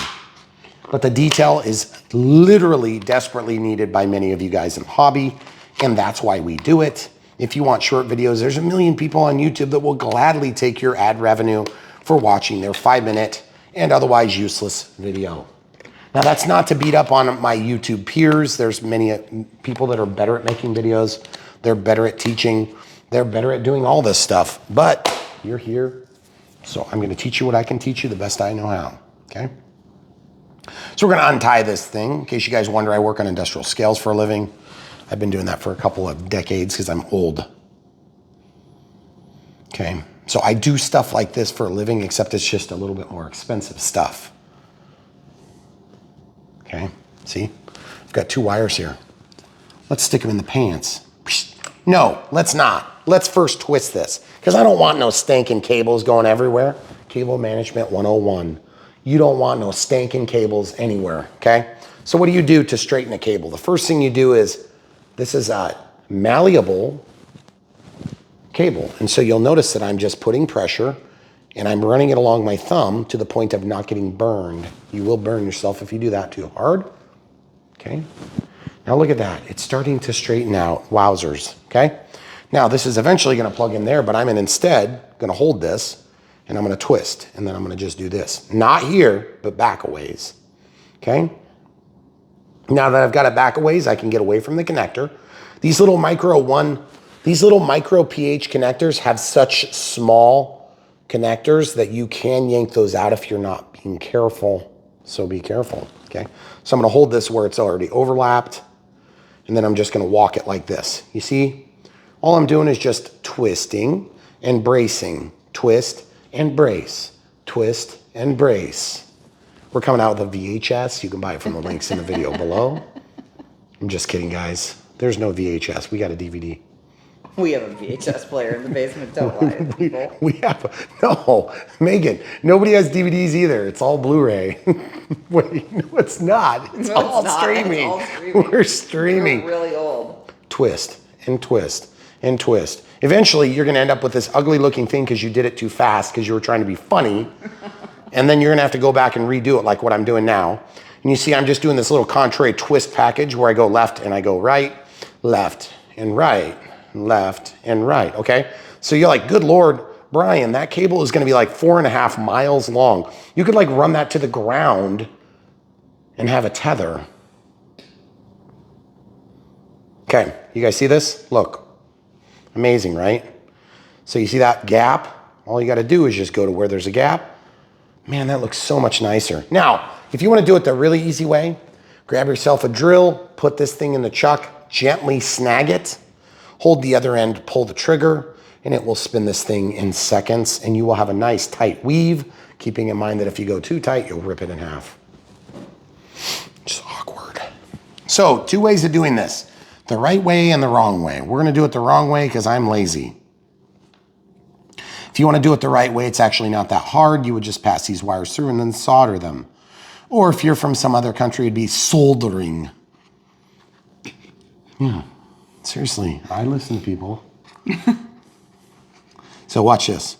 And you're probably thinking to yourself, but good Lord, Brian, you're not going to do that. Yes, I am. That soldering job sucks. Look at that. This is ugly. Okay, so, okay, I'm gonna show you. If you have problems sticking it in the hole, best thing I can suggest is, I mean, we're gonna get really technical here. We're gonna grab a toothpick, okay? What? Why are you looking at me like that? So we have a toothpick. And so this toothpick is gonna help us. How is it gonna help us? It's gonna help us drink some coffee. Oh yeah, Remy RC. Eat your heart out, Ramy. Okay, so check this out. I'm gonna take this toothpick and I'm gonna just push back a little bit and purchase a little bit of room. Now, the other thing you could do is since you're under the pants, you'll be hidden.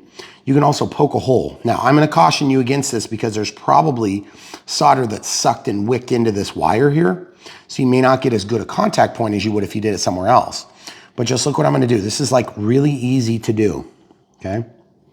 I'm just going to literally use the provided materials with the receiver to make this super easy. You see, all I'm doing is just sliding that in there. And you're like, good Lord, Brian, just solder the thing. It would have taken 10 seconds. I agree, but I'm trying to teach an audience of people that may not have soldering skills how to do this. Okay, so just relax there. Relax there, Mr. Techno Me. See this? Look at that. It's in. Okay, and you're thinking to yourself, you trust that thing with your plane's life? You don't need to trust this with your plane's life. All you're trusting this with is the telemetry data for your freaking battery. So what happens if this breaks contact? Nothing, you just lose that data. Okay, what happens if there's a short circuit? It catches on fire and everybody dies. Just kidding, it's maybe not that bad. But seriously, look, now I stick that in and out, and in, and out. And then I hold it and I just fold it like this. Watch this, fold it. Come on, don't screw with me there, just fold. Okay, so now, then you can slide the pants back up, okay, and snap it. But before I snap it, what I'm gonna do is I'm gonna tape these things and I'll show you exactly how to do that because that's what we do on Brian Phillips RC. If you guys are brand new to the hobby, just returning to the hobby, you're in the exactly right spot. This is where you're gonna learn what you need to learn. You can go to a hobby shop that's really good and they'll teach you a lot of this stuff, but good luck getting a hobby shop to spend 3 hours with you because they gotta be busy helping people buy crayons and testers paint. Who's buying crayons at the hobby shop? Listen. Probably like $27. Have you ever been to Hobbytown USA? I'm just telling you. They do have crayons this year. Free plugs for Hobbytown USA. You go visit Ryan if you're close. Pilot Ryan Media. He's a buddy. How you doing, buddy? I'm sure you didn't watch this video, but if you guys like Pilot Ryan, I'm buddies with Pilot Ryan. I've met and hung out with him before. He's a good guy, but he's a competitor too, so I want to crush him. Just kidding, Ryan. I do like you, Ryan, but I do want to beat you. It's okay, guys. You can be in business and you can be competitors with people and still want to be nice to them. That's what we do. I've been a scale technician for 18 years, working on the 19th year. And I literally hire and am hired by my competitors on a routine basis. Okay?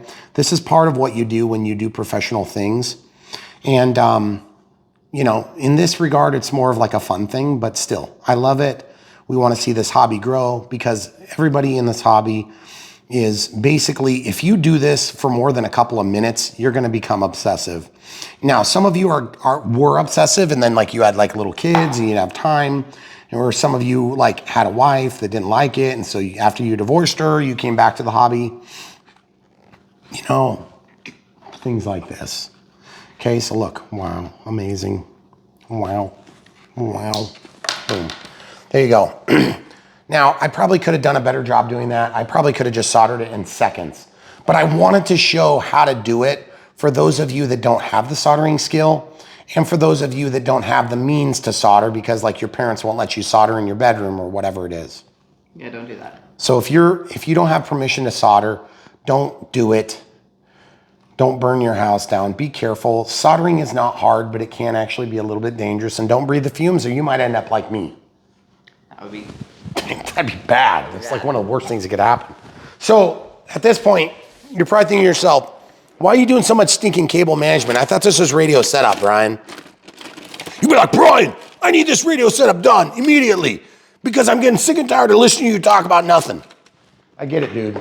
I get it. I mean, I feel your pain. We're getting there, though. Okay, some zip ties from the drawer. If you guys don't have zip ties, get some zip ties. Zip ties are handy. They're going to be one of the better ways to tie this stuff up. Now, I know I just used electrical tape. You could technically tie this on there. But remember, the key is this is going to be a point of vulnerability.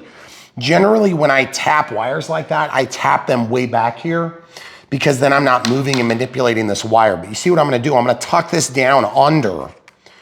There's some people that could probably give you some advice on that too if you need it.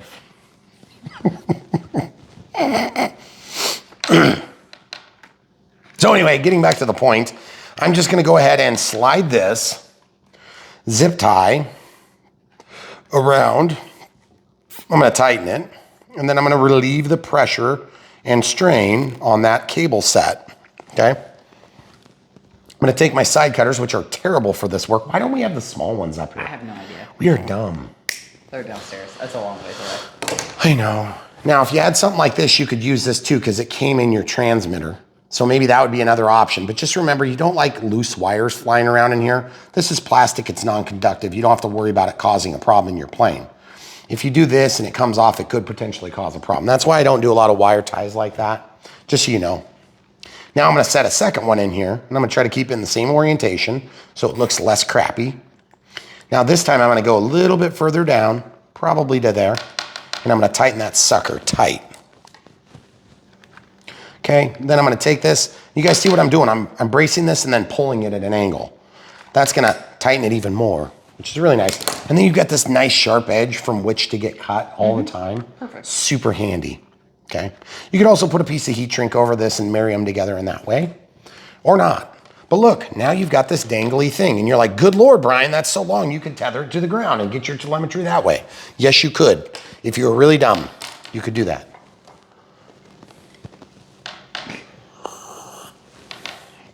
She thinks it's funny. I think it's for your good benefit, okay? So what I'm gonna do is I'm gonna pass this down here, and I'm gonna fill the cavity so that it ends up being the same length as this, or really dang close to it. Because why? Because listen, folks, we need to plug in throttle at some point anyway. So let's go ahead and put in throttle. Throttle has a black, a red, and a white, so that's a Futaba color scheme. And you want to go the other way, like this on port 1, which is not to be confused with the first physical port. It's the first channel, okay? Now, how do you tell how to plug this in? It says S plus and minus right there on a silk screen that's on a raised portion of the receiver. You're gonna have to zoom way in. Let's do that. You guys see? S plus minus, guys. That's why we do this on Brian Phillips RC, because many of you are thinking, how the heck did you find that? Well, because it's right there. And you'll eventually catch on after you do like 40 more planes, okay? 41st plane, you'll be good. You see what I'm doing? I'm sticking my finger in the pocket.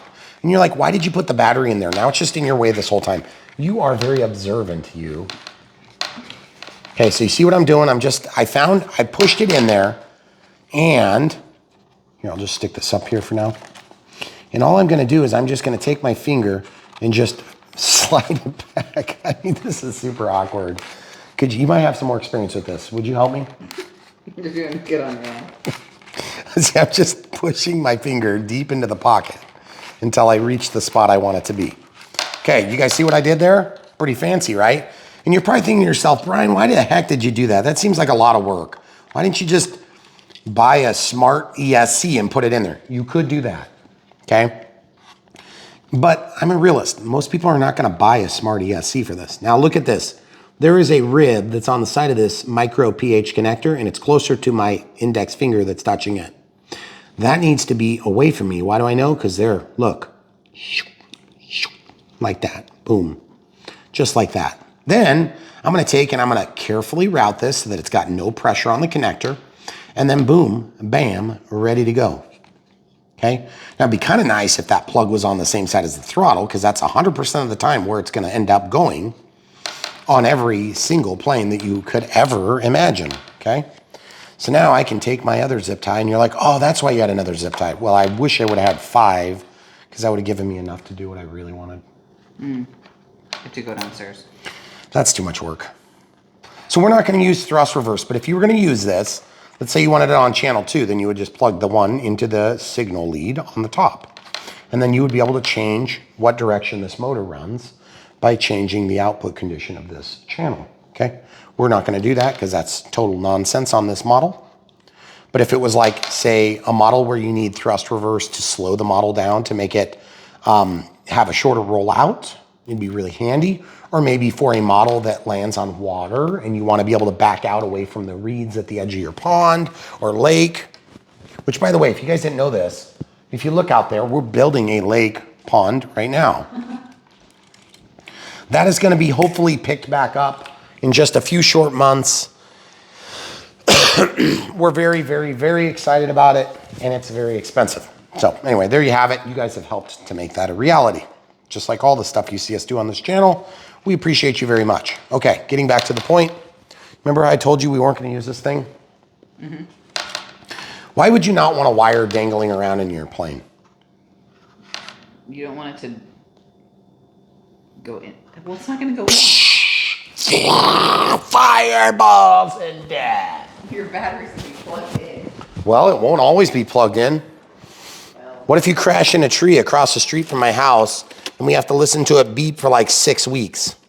Esteban. I was only 3 days. So what we're gonna do is we're gonna get another zip tie, and what's gonna happen is we're gonna put that zip tie where the sun don't shine. Do you guys know where that is? Downstairs, where you go get one from? No, right here. I said where the sun don't shine. And that's on the inside of this. Okay? Yes, that is a used zip tie. I know. So there you go. So now we've got our cable management to a point where it's acceptable. It's not perfect. It's not terrible, but it does get the job done. And so for that reason, I'm proud of the work, and I'm proud enough to share it, because obviously here we only do things we're proud of. Right. All right, so you're probably thinking to yourself, Brian, good Lord, this is taking forever. Yes, it is, because we're trying to teach the noobs. Noobs need help too, okay? Okay, I'm gonna undo this Velcro. You don't even need the second Velcro in here. It's such a nice Velcro strap. You know what I should do? You should take it out and save it for another project. It's like you are married to me or something. A It's like we've been married and we have like 4 kids together or something. Jeez, goodness gracious. Telepathy finally paid off. You guys aren't familiar with telepathy. Just get married. It works great all the time. Yeah, it's a perfect solution. Never causes conflict in marriage. Okay, so we have aileron 1 and we have aileron 2 over here, okay? And you're like, how the heck do you know that? Because I'm just chasing the wires out of the wing. They're longer, and then we have the flaps together. So we can take this flap Y cable. This is a Y servo signal splitter. See how it says flap? I'm gonna slide that back just a little bit. See how this says flap? I'm gonna slide that back just a little bit to make sure that we can see what color's what. So I have the brown is down, the brown is down, brown is down, brown is down. And then I have brown is down. So now I can plug all these in, and it does kind of help with these weird goofy keeper connectors like this. Okay. Got to make sure that they get fully purchased in there. Just like that, see? Then I'm gonna do this one. Brown is down, okay? Don't be ashamed to triple, quadruple check this crap, because that's the sort of stuff that is gonna stop one of these from working, and you're gonna be like, Brian, in the comments, you're gonna be like, Brian, my flaps don't work. Oh no, I've spent like 6 weeks trying to figure this out. And then I'll be like, did you check your connectors? no, I was gonna be silent. Oh. That was me not replying. The reason I won't reply is because I won't see it for like 6 weeks. It'll be like 12 weeks before you have it fixed, when all you had to do is spend an extra 10 seconds and quadruple check your work. You notice how I didn't say triple, I said quadruple. You should really septuple check your work, because if you don't septuple check your work, I'm sorry. This is circular reasoning, people. Elevator, brown is down. Where does the elevator go? I don't know. NX9, where does the elevator go? It goes right on channel 3. But that's an NX10, and NX9 doesn't exist. NX10. You said 9. I know. I meant to say it wrong. Actually, guys, I didn't. I'm sorry. Thank you for catching that, camera crew. That's the only reason she's here. She's not to hold the video camera or anything. Okay, so the rudder is channel 4. Yes, this is different than it would be if it wasn't. Oops, channel. I hit my 3. See? Rudder is on channel 4. Elevator is on channel 3. Brown is down. Brown is down, guys. Remember, brown is down. And you're like, this is such a mess of wires. Goodness gracious, Brian, you suck at this. Okay, yeah, I know. These are things that happen. So flap is on channel 1, 2, 3, 4, 5. Okay. Yes, I know most of this stuff without looking at it, but I'm doing it for the sake of teaching you. Okay. And you're like, well, which one goes where? Good guess. Technically, the right aileron is hooked up here, but we don't know what direction this is going to move until we do it. So we're just going to treat right aileron. This would be the right aileron, okay? So the right aileron, brown is down. Brown is down just means I have the wire brown down so that I can stick it right in the hole and not have problems, okay? If you know where you're sticking it, you're more likely to succeed, correct? Mm-hmm. If you just blindly do it, it can lead to all sorts of problems and conflict. Okay, I'm gonna go under. Brown is down, guys. Brown is down. Goes to channel 6, evidently. Now, why is it channel 6? How did you know that? Because I looked down at the screen. 1, 2, 3, 4, 5, 6, okay? Then there's aux 2, aux 3, aux 4, aux 5, okay? Aux 4 and 5 are hooked up to my sliders, which are back here. I'm not gonna actually use those for anything, so it doesn't really matter. We'll probably disassociate those at some point because I'm need them for something, okay? All right, so look, there's a little slather of some stickiness. I don't know where that came from, but it came from somewhere, okay? Look at that. Isn't that fancy, guys? Now, what's this convenient little pocket right there? Look at that. I'm thinking it will. That would be awesome, wouldn't it? Okay, I literally didn't know that was there until just now. No. So what I'm thinking about is maybe binding this before I stuff it in the crack. But I'm kind of thinking I might just stuff the antenna into there too. Instead of doing a full diversity antenna configuration, 90 degrees, I might just be like, screw it. Just stick in there, people. Close enough. Close enough for people.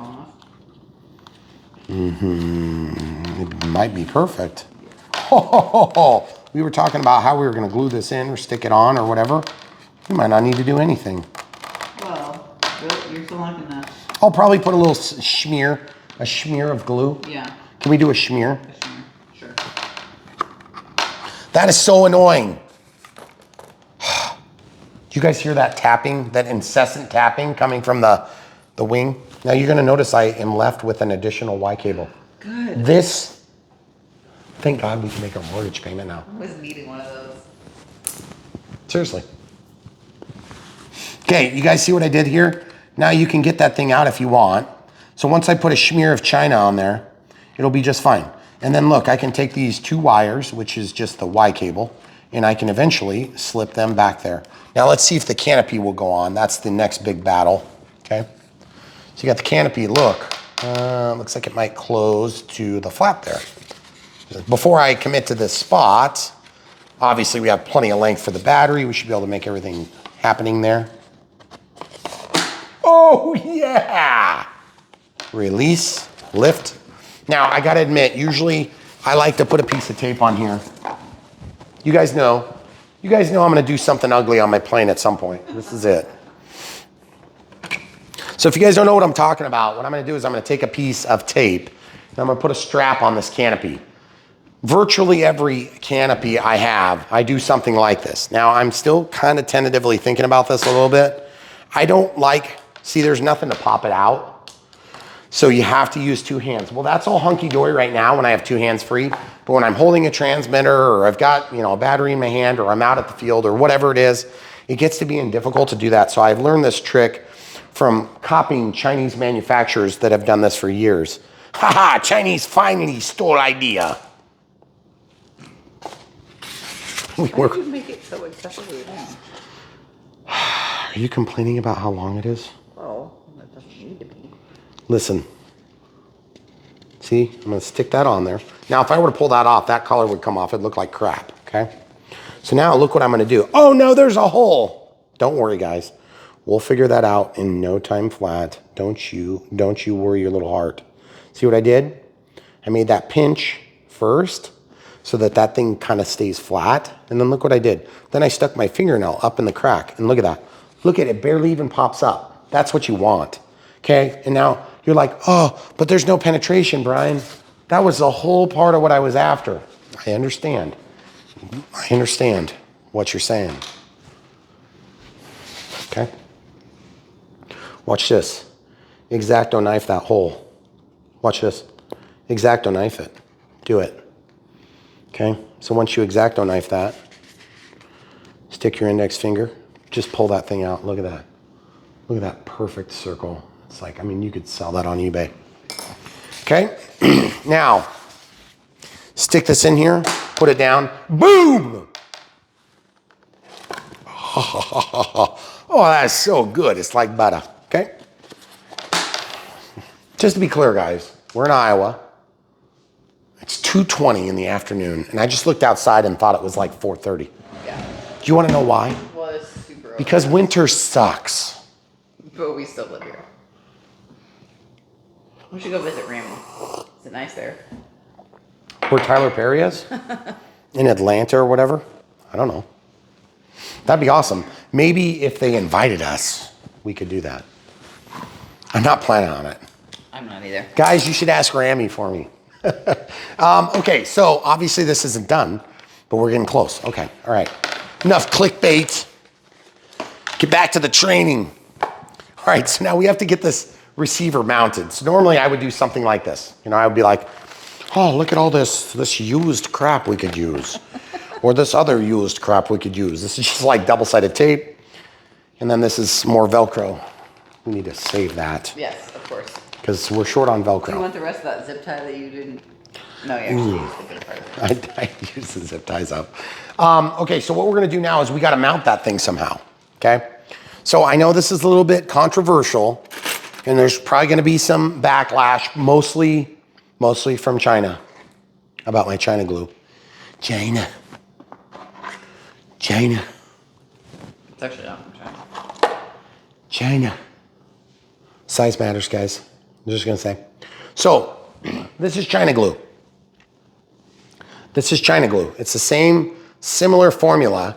The only difference is this one follows laws and stuff because it's made in the UK. This is made in China, so they don't.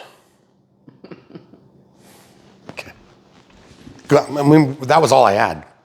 So what we're gonna do is we're gonna take this and we're gonna pull it out. And you're like, you're gonna glue that thing in there for real? Yes, because I'm not gonna glue it so permanently I couldn't possibly get it out. But here's the catch. I have to hit the bind button. Yeah. So we're probably gonna bind it. The other thing is there is a bind plug here. The other thing you could do is if you knew how far back that was. Do not make a hole in the plane. What? You act like you know what I'm gonna do. exactly what I'm going to do. Just hit the button first. No, what if I have to rebind this when I get an NX20? Well, then make a hole in it then. No. Sorry, you lose. It has a bind plug. It has a bind plug. Look, I'm sticking this in. I'm measuring how far back. Check this out, folks. Watch this. I'm just going to drill a hole right there. You're never going to know any better. And look, now watch this. Show the people a view. Oh, yeah. Look at that. Nobody is ever going to know. It's going to be a super big secret. But I know. Obviously, this bothers you, so it's making me want to do it more. Guys, if you're not married, you don't get it. Shh. I just can't. Okay. Are you hitting the button? Are you hitting the button? Listen. See, if you miss the spot, then you did all that work for nothing. That was like 1 second worth of work. All right, so here's what we're gonna do. We're gonna go ahead, we're gonna get some, now, I show you this because this FMS China glue is good. So the next time you're buying an F7F or whatever, A10 or that F86 or whatever it is, okay? Just take my word for it. Buy 2 or 3 tubes of this. This stuff doesn't get pierced and opened until you open it yourself. This stuff is opened when you buy it. It's got an open tip, but the stuff has never dried out on me, okay? The mucilage from Hobby King has showed up to my house good, and it's fine. And then I have opened it years later and it's been dried out brand new. The only reason I say that is because I've been burned. Okay? Don't get burned. So this stuff is stringy and sticky, just the way you want it. Okay? So, You don't know if you're hitting your spot, do you? I seriously don't know. It's really ticking me off. Because this is a great idea, dang it. I want to know if it's going to work. Now, also, there is another thing to keep in mind. This thing does not need to be flat and level. It can be at an angle. It can be at, at a square. But you don't want it right at a 45 degree. You don't want it right in the middle because it's really incredibly hard to make up for that much adjustment, okay? And I'll show you how to do that as we get into the radio setup a little bit deeper. Okay, so all I'm gonna do now is I'm gonna recheck my measurements. So I'm taking this screwdriver and I'm holding it where the exposure point is, like where it comes out. Now I'm gonna lay this back in here and then I'm gonna check. Oh yeah, I gotta be right there.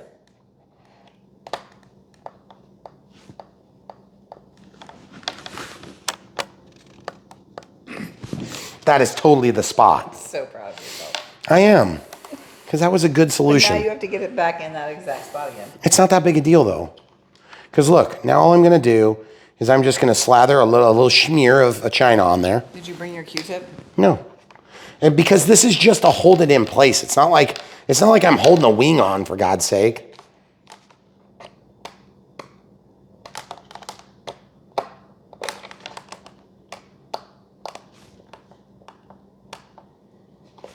That seems pretty promising.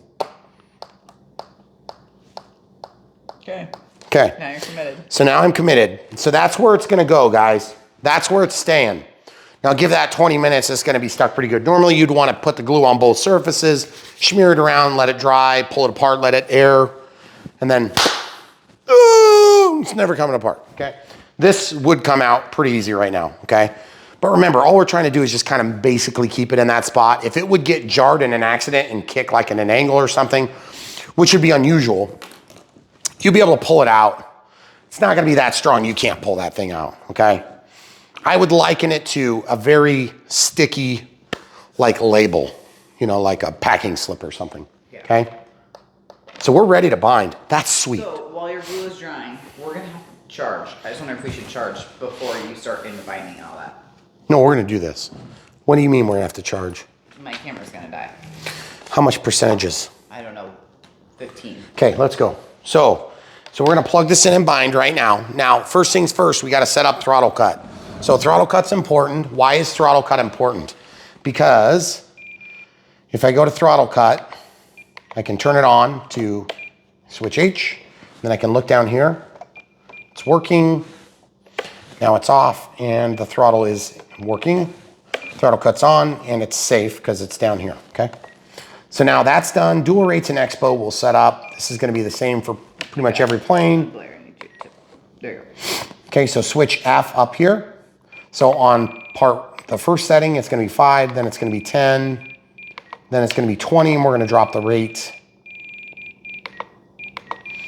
to 90, okay? So that gives us a halving and a doubling. So I start in the middle. And we do that same on all 3 axes of control.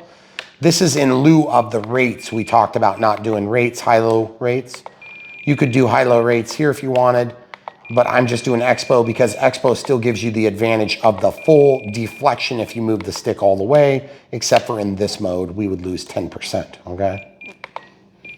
Now, if you do high-low rates, I'm just gonna warn you, you don't gain any precision by doing that. So as soon as you get to the point where you can make a mechanical adjustment, it's better to make a mechanical adjustment than it is to make an electronic adjustment because you do lose a little bit of precision, or you could pick up a little precision if you wanted. Okay, so there's our dual rates and expo. Flap system is not even set up yet because it's gonna go to switch B. And there's our crow. So we're not gonna set any of these yet because we need them to be, well, we'll set up the 2-second deployment speed, okay? But we don't want these to go into a weird position when we first energize the plane. They're already gonna drop to one side or the other because of the nature of the flap setup, okay? So now we should be okay to go down to bind and be ready.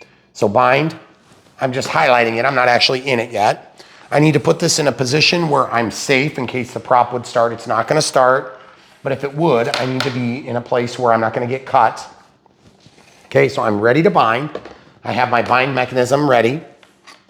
Okay, so all I have to do is just, and we'll line up the cables after glue's dried. We'll probably do that between while we're paused.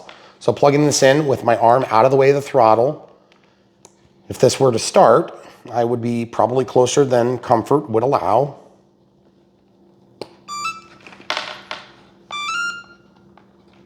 That is really hard to plug in. Okay, so now listening. I'm gonna turn this plane just a little bit so I can fully control the plane. I'm responsible for this if something goes wrong. So listen, I click the bind button. It would be flashing like crazy. I'm gonna hit bind, bind. Bind failed. So it failed. I hit bind. Okay, so I'm gonna go back to bind. Binding. There it is. Telemetry. Furthermore, throttle cuts on. Now it's gonna auto-config the telemetry. Once I've proven that the throttle is safe, then I'll go ahead and reposition this plane. Okay, here we go. So we have, there we go, okay. Movement, movement, okay. So that is armed. I need to make sure it doesn't start. Throttle cuts on, moving the throttle stick up, and it didn't. Now I'm gonna throttle cut off, watch for it to jump, okay. Throttle cuts on, and I trust it. Now with throttle cut on, this should be braking, and it is, because it doesn't spin free. You see this, guys? It stops it. It stops it. Now watch this. If I de-energize it, okay, it's de-energized, watch this. It spins free. That would tractor, okay? Whereas now, throttle cuts on, stick is down. We've already bound, so I can just pull this thing out because that was just used to reach down and hit the button on the top.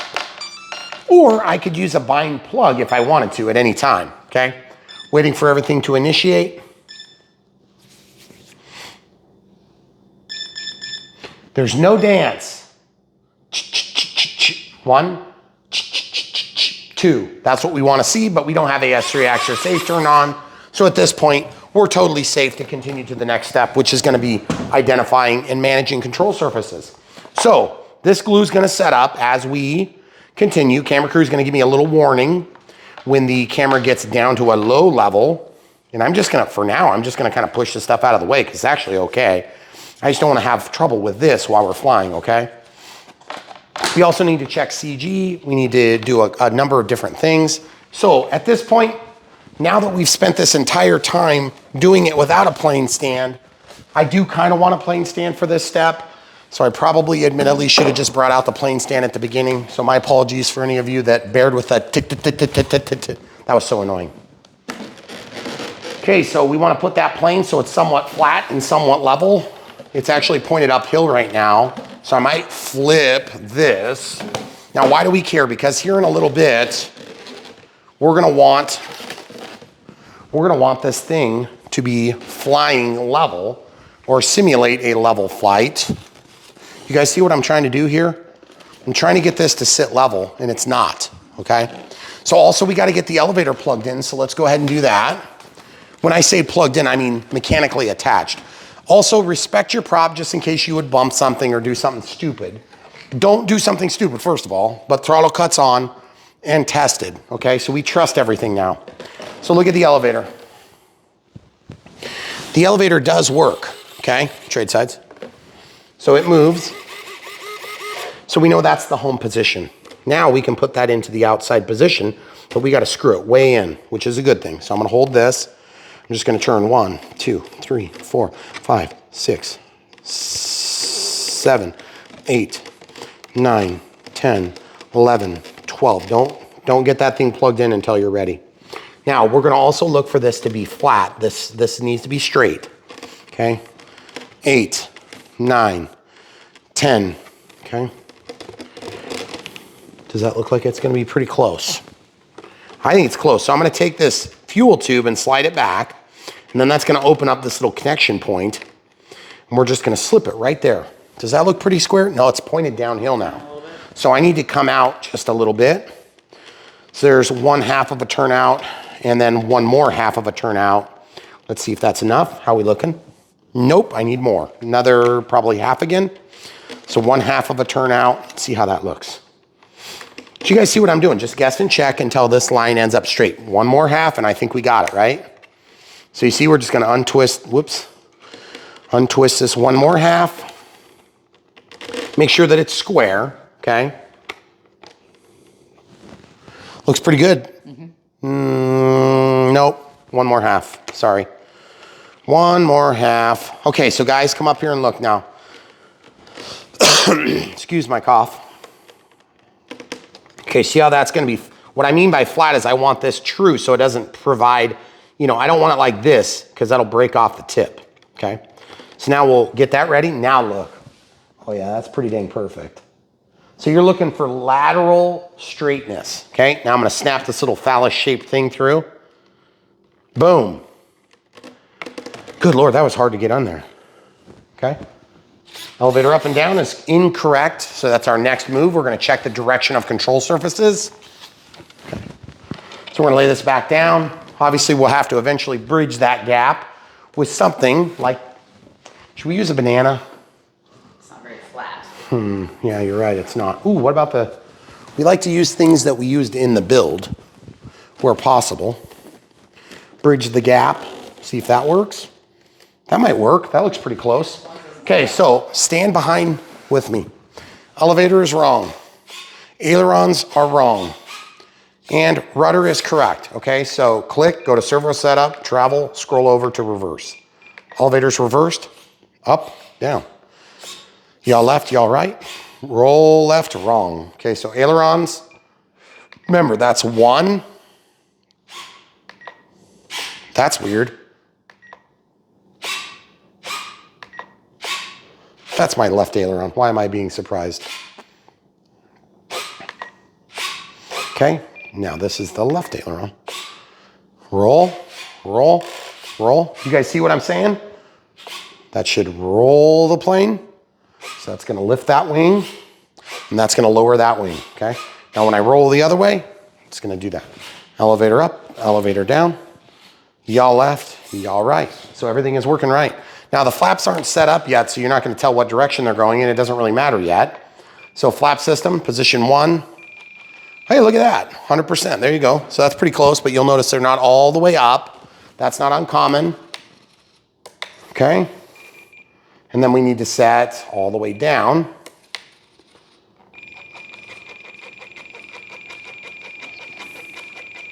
Now look for binding.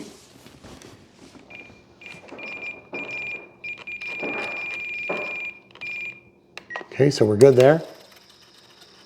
Everything looks perfect, except for those need to go up a little bit. Because right now we have partial deployment, but you can only deal with 100% here. Okay, so then what I do is I go to servo setup and I go over to flaps. In my home parked position, I want to go to like probably 125. No, like 150. So you see, I'm trying to get that level and it's still not level. Okay, so big old air brake style brake setup. And then flap system. I want to set my takeoff flaps so they're less aggressive. Okay, so there we go. So I would go like, let's go like 30, okay? So there's quite a bit of deployment. And then there's like our braking setting is gonna be there. So now, for Crow, all we need to do is, so for takeoff flaps, I want this to go down just a little bit. So I'm gonna exaggerate it. See, it's way down. So you can see it goes at the same speed. So we don't want 100, that's a little bit overkill. So we'll do like, maybe like 5. We'll probably need more than 5, I bet. Do 8. And then for full landing flaps, we're gonna need even more. So we'll do like, let's do like 12, okay? So it seems to be about 2/3 to 3/3 position, okay? So or like 3/5 to 5/5, right? So for takeoff flaps versus landing flaps on the elevator correction, okay? Because that also means we're deploying slightly further for the landing flaps, okay? Now you could stop right there and you would have ailerons, elevator, rudder, and you would have all that stuff. Now also the other thing is I wanna see if I can get more rudder deflection because I like rudder on airplanes. So I'm gonna go to servo setup and I'm gonna go to rudder and see if I can hold it all the way over. Are we gonna get any binding? We're just engaging now at 143. So I'll probably go like 125. And then I'm gonna go to the other extreme and I'm gonna try going for 125 and just make sure we have no binding. Yeah, I actually can go all the way up. Let's see if I can go all the way up.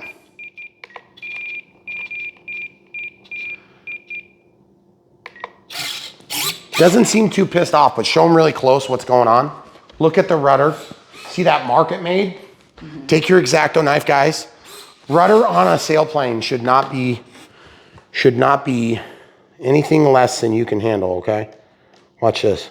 I don't want a binding point. So I'm just literally gonna take that little bite.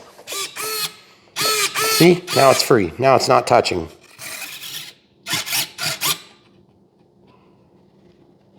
See how simple that is? Really easy. Now elevator up, elevator down. Seems like the travel is favoring down slightly. There's our takeoff flaps and landing flaps. Yep, we're good there. There's up and down. I'm gonna also increase that on the elevator. So I'm gonna click on elevator and I'm gonna just run that to full 150 and see what it does. All the way up, ooh, it's got a little overdriving issue. So I would go like, let's do like 125 and see how that feels. Oh yeah, very good, very good, very good. Okay, so we'll run 125 on that. Now, just keep in mind, the setup on plug and play or plug and fly models is gonna be a little bit different depending on which transmitter system you're using. In our case, we're using DSMX through Spectrum, and so there may be some small disparities between this and the model setup that you wanna do, okay? But at this point, I wanna set up Crow now, because we split our ailerons, we can do that, because we should be able to do almost like a full-length flap, or we can do spoilerons while we're deploying flaps. So I only want that on this setting. So only on landing flaps. So full landing flaps, see how they're going up? Okay, pretty cool. Roll left, roll right, everything's still working. That's our takeoff flaps. There's limited to no Crow. You can set that a little bit if you want. Like say you want like 15% for your launch. I don't know why you would want that necessarily. Okay, but some people like that. I'm gonna actually set that to 0. And then there is another thing you can do and it's called negative Crow. And that would just basically act as like a flaperon. So instead of this, you could do negative and then look what happens. So then you have like a full length flap, okay?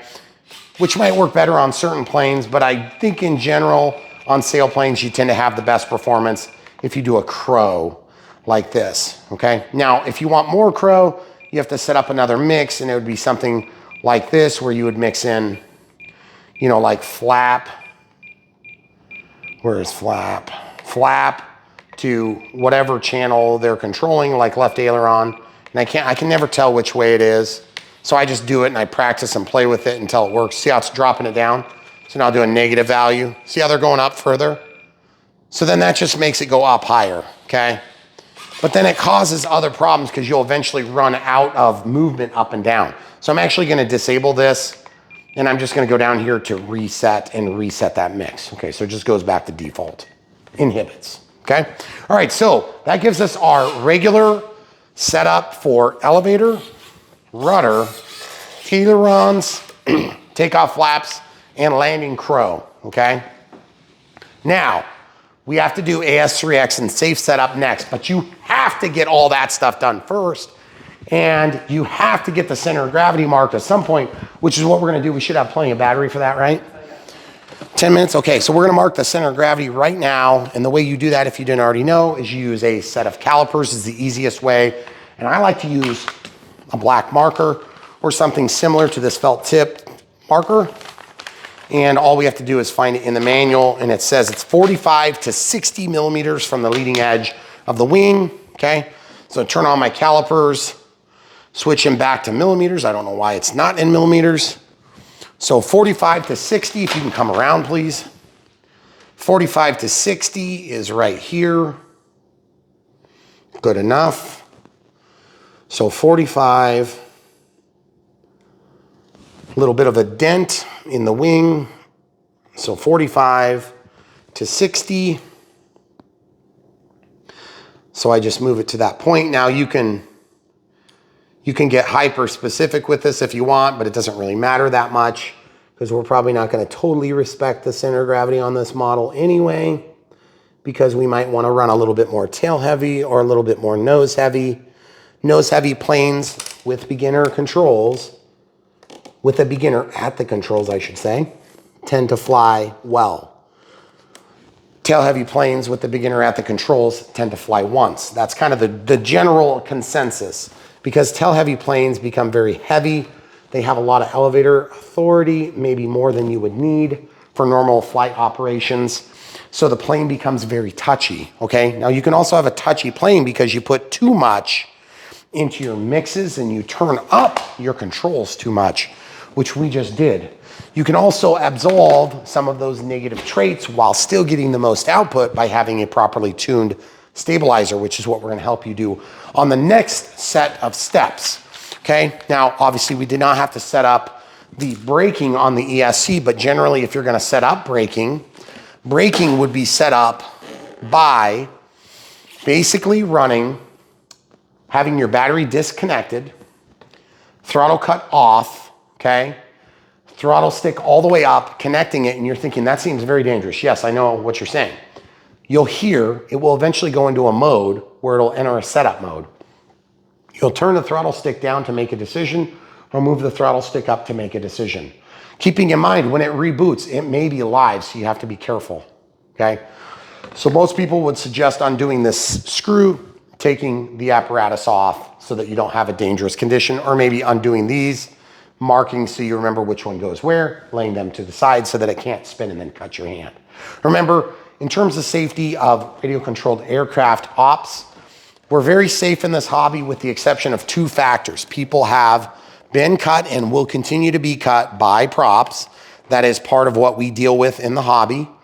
And then secondly, we deal with a lot of LiPos. Lithium polymer batteries can be dangerous because people mishandle them. They charge them too fast, they discharge them too fast, or they crash a plane and they continue to use them for years when they shouldn't be, okay? That's on you, you gotta be careful. Please don't burn your house down because of batteries. I have a lot of batteries. I have fire extinguishers that are out of sight in 3 different locations in this room. I also have a beer cooler that's gonna help to contain a fire. There's a couple of different small checks and balances, but the biggest one is using smart technology. Smart technology is gonna help to remove the safety issues to a large degree because it's gonna better manage the batteries. The safest thing you can do with battery safety is when a battery gets damaged, get rid of it, okay? There's safe ways to dispose of them. I'm not gonna give you advice on that other than make sure it's used, discharge outside if it's in bad shape, or just don't do anything. I like to take mine back and shoot them, but you may not want to do that. You may not have the environment where you can legally do that. You may not have the environment where you can safely do that, but there are safe disposal techniques in most areas. So you got to look that up. I can't tell you what yours are. Okay. All right. So let's check here. Let's see. Our receiver is not moving now. So the glue is probably set up good enough. And also I'm just going to tuck this one wire down just to get that down and out of the way, because I think we're otherwise good on all of our cable management. Was very simple on this plane. That's not in the way enough to really bother me. Is it bothering you? Okay. This one aileron cable is the only one that kind of bothers me. So I might tuck that to this side just to get it out of the way. And then at some point I might throw like one zip tie here while we're off camera charging stuff. And then I'm going to just see if this reaches. If this reaches, I might go ahead with this, just kind of stuffing that out of the way. That's pretty dang good for a plane. I did not expect it to be so simple. Yeah. Okay. So now, if we have enough battery to get through this, it'd be really nice. So why don't we just go ahead and check our CG. Now that we have the battery where we believe it's going to be, I can go ahead and pick this up. You guys see the battery mark or the center of gravity marks here? So I'm going to put it on the front marks with the battery installed. And it's basically a little bit tail heavy and it's a little bit nose heavy. And it's like if you put your finger kind of in between the two marks, then it's gonna, you'll eventually slide to a spot where it's tail heavy. So it's favoring mostly nose heavy right now, which is a great starting point for you if you're a beginner or if you're just returning to the hobby after years hiatus. This will give you a really good starting point. So what I like to do secondarily for my CG marks, if you don't want to mark your plane, you can just mark where the battery is going to end up. So this is going to be the beginning. This is going to be the end. 2200 milliamp hour, 3S. And then I like to draw an arrow so that I know what direction the wires are going to come out. Now I could put it either direction. It's not going to make a big enough difference in justification for CG, fiddling. Okay. So I'm going to unplug this. That's going to reset everything. I want to untangle one thing that's kind of bugging me. And now, at this point, this wire can be over here. And it's really nice to have it all cleaned up. This is a really clean install and really easy. Okay. So we'll just tuck this down here. Now you'll notice it's initiating and I have my hand around the prop. I've now established that I can trust this aircraft to the extent that I don't feel like it's going to cut me. Only because we've proven it now twice, okay? No dance, because no AS3X and safe. So that's our next move. So I'm gonna walk around here. The other thing is I'm gonna set my timer. I'm gonna click, I'm gonna scroll down to timer. I'm gonna set this for probably 7 minutes, and that's gonna be a 1 out. That means over 25% throttle. Starts it at 1 minute. I want a voice. At 20 seconds, I want nothing. At 10 seconds, I want voice. And I want at expiration tone and vibrate, and then a tone every minute thereafter, okay? Now, you might not want that if you're flying this for sailing or thermaling, because you might go forever, and then that's just gonna be annoying. But watch this. I can walk over here, and I can now see exactly what the voltage is, and I can also see the altitude. Okay, so the altitude is going to give us our vario. So we'll set that up real quick. So you're going to go into audio events, not forward programming yet. You can actually do this either order, but we'll start with this. So telemetry warnings, generic flight reports. Oh, wait, click, click, scroll over. There's your vario. So this plane is now aware of its position.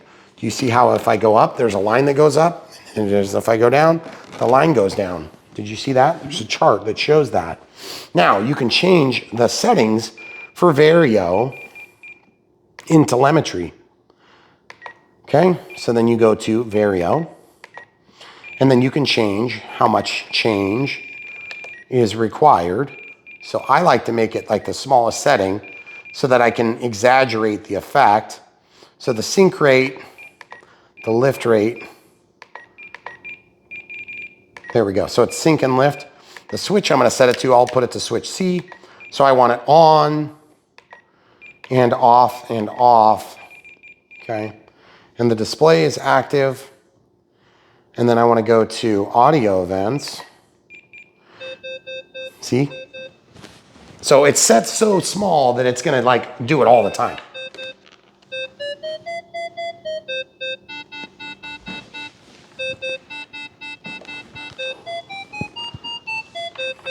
And you're like, that's the most obnoxious thing you've ever heard in your life. Don't worry. It's actually pretty helpful if you're trying to thermal, because you're going to know if you're going up or if you're going down. You can also scroll to this screen and watch it. Or if it drives you nuts, you can shut it off or keep it off. Because I have it only on in this top condition. Okay? And then it's off. Okay? Now, it's not actually off. It's just not logging it audio. Through the audio, excuse me. Okay, so I think at this point we need to pause. We'll charge the batteries and we'll come back and do forward programming. All right, so now that we have everything else set up, we're gonna go ahead and get forward programming done before we fly, okay? Forward programming is where we set up safe select or AS3X or turning it off or whatever mode you wanna do. So at normal startup, you'll see dances, 1 for AS3X, 2 for safe. And right now we wanna have this plane pointed away from us. So I'm gonna turn it all the way around. Camera crew and I are gonna go back to where we were sitting. And this is handy to do. If you have a stand, make sure that the plane is set up in a level state, okay? Now we're gonna be moving it still, but it is nice. This is a good time for us to quadruple check what we've already checked. Elevator up, elevator down, yaw left, yaw right, roll left, and roll right, okay? Take off flaps and crow. All right, so we should be good to go. So now at this point, I'm gonna click, I'm gonna scroll down to forward programming. Takes a second, go to gyro settings, first time setup. It's gonna give you some things that you can read. Set the model level and press continue. This is not where we level the model, it's just giving a comparator for this compared to on its nose, okay? So on its nose, I'm gonna pick this up carefully. I'm gonna lay it like this, and then I'm gonna click. See the orientation it says it is? Does that look correct? Mm-hmm. Okay, and that's just gonna draw a little drawing to tell you what way it is. Now I'm gonna put this manual back on here. This is just the manual that came out of the receiver, so we know that that should be available. If you don't have a plane stand, you can lay this on a flat surface, build up the tail with some pillows or whatever to get it to where it's level. You do need it level at one step, and we'll tell you exactly how to do it at that point. So we have that orientation. This is where the plugs would slide in, so that is correct. Continue, you can also set that manually. Now I'm gonna go to gain channel select, and it tells you all these different things, the right knob, aux 3. So we're gonna set it to aux 3. Now we're gonna apply, it's gonna reboot, listen. Now watch the controls. One dance, not two, but one, okay? So now that it's done, you can click list, go back into forward programming, you have to reconnect. Okay, gyro settings, flight mode setup. So now we need a flight mode channel, okay? So we haven't selected one. We've already set the switch, but we haven't set a channel. So when we do this, there is nowhere to put it. So we would have to attach it to the right knob. No, we're already using that. aux 2, it's inhibited, right? So let's walk out of here.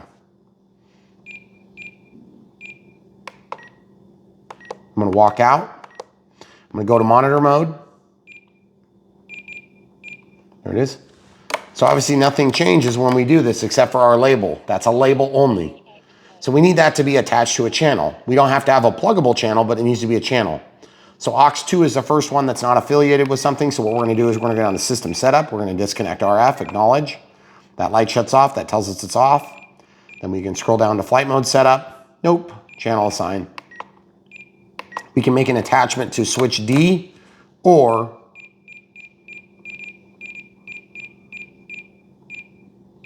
flight mode. Sorry, it's on the other end. There it is, flight mode, okay? So I'm gonna set it to switch D, that's what I'm used to. Now when we go to forward programming, click, scroll back down to forward programming, connect, gyro settings, F mode setup. Now we can change this from input to the one that we have it on D, which is aux 2. This is not always correct. It populates with defaults first, okay? So make sure you check. Now look, this should change. Off. Safe mode. Off. You hear the audio label, doesn't mean anything. So I want AS3X active here. Off. I want it off there. AS3X mode. Off. Safe mode. I want AS3X active there. And then I want to go to first time safe setup. This is where you need to have your plane level. We've already set this, but I'm going to go in just to show you what it looks like. Off. AS3X mode. So we know we're in the right one. AS. And I want safe on this one, so I'm going to just leave it down. So I'm going to hit continue. So now you want it to be in whatever mode you're going to set safe to. And that's what I want. So flight mode 3.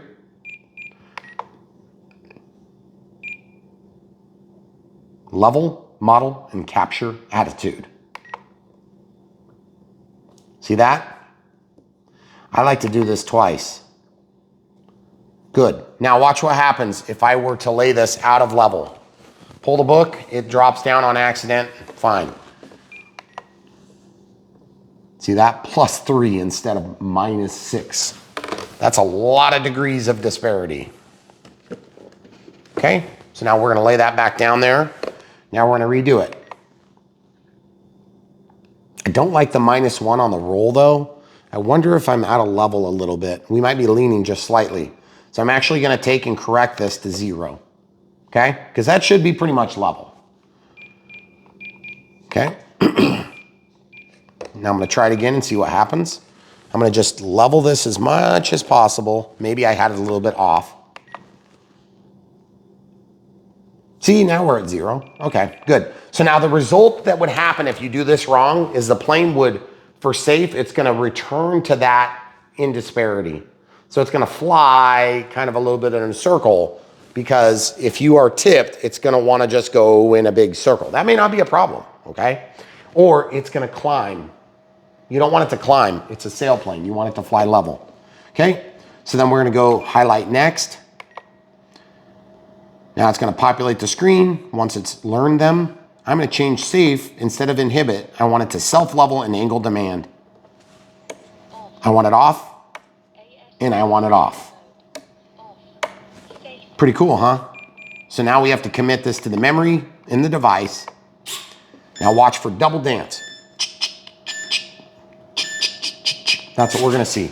1, 2. That's how you know it's on.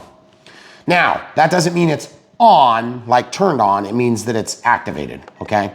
So now, we don't have to be in forward programming again. So you could sell this to your buddy with a dumb transmitter that has DSMX, and he could control those particular channels. It's already set, okay? Elevator up, elevator down, roll left, roll right, take off flaps, landing crow, roll left, roll right, elevator, elevator. But you're like, why is it moving so little?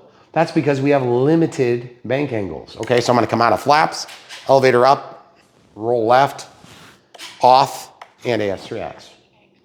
Okay, so we can tell that we're in safe by looking at the disparity in control output.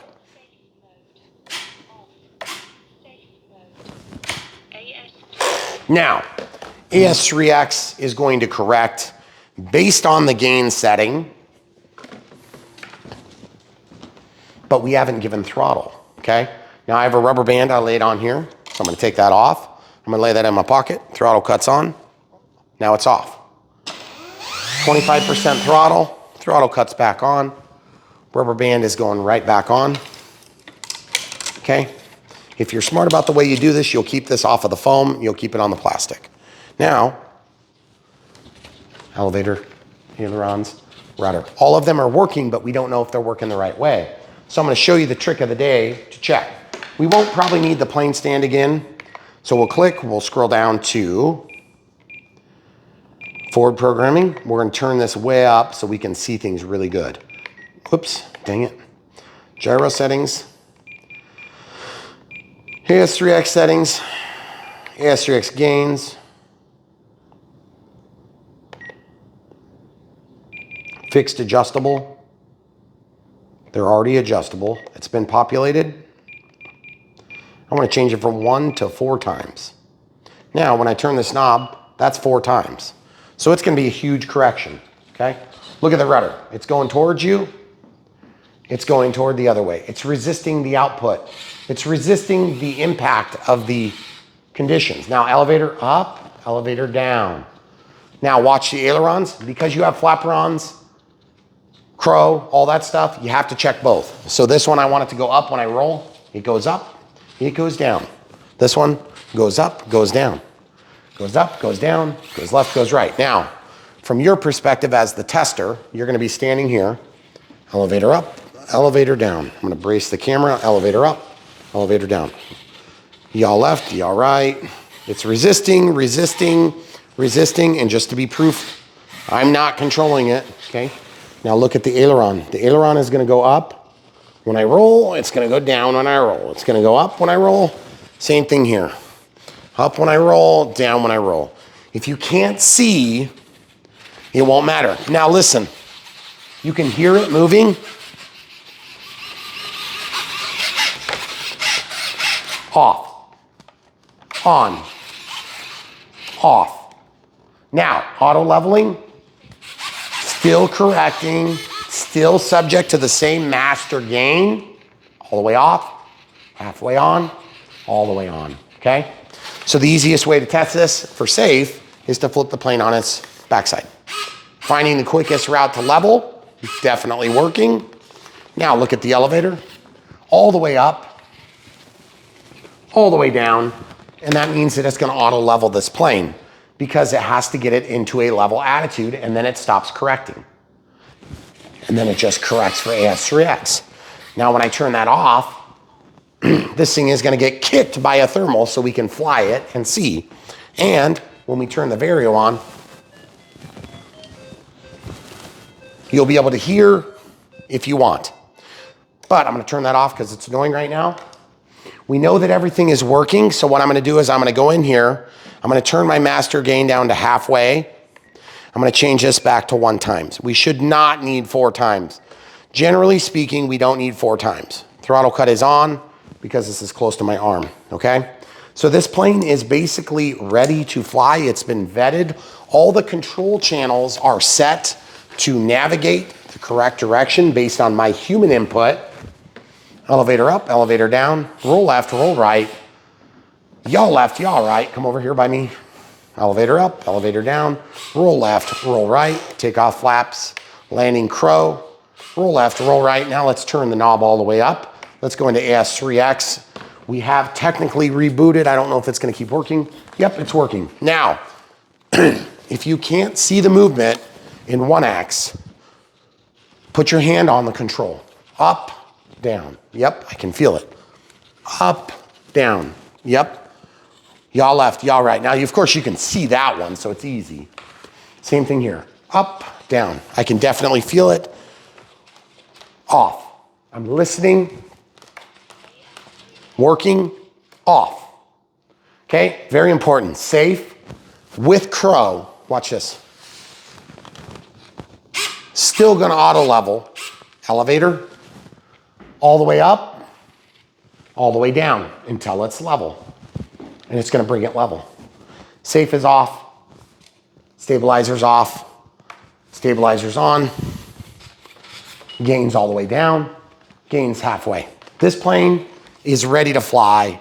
It's gonna have all the features we want. Throttle cut's on, and it's gonna have plenty of power to get us into the atmosphere so we can fly. And I can't wait to do it. We're gonna do it right now, but you guys already saw the flight. You already saw what this plane had to offer, and it's really up to you what you think of this SZD-54. It's definitely big, it's cool looking. It went together really easy.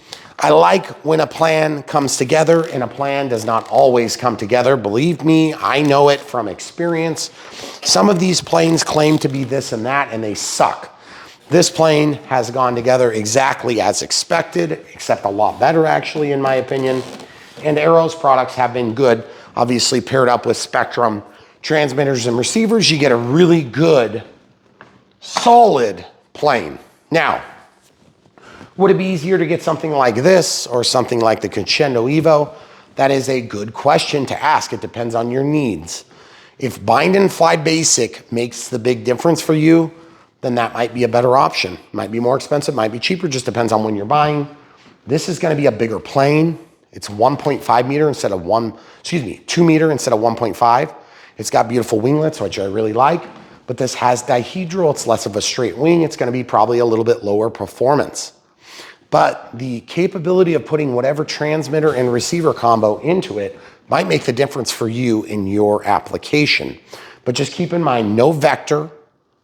The vector, of course, is the offering from Arrows that's similar to the reflex in FMS products, which would pair up with like a 620.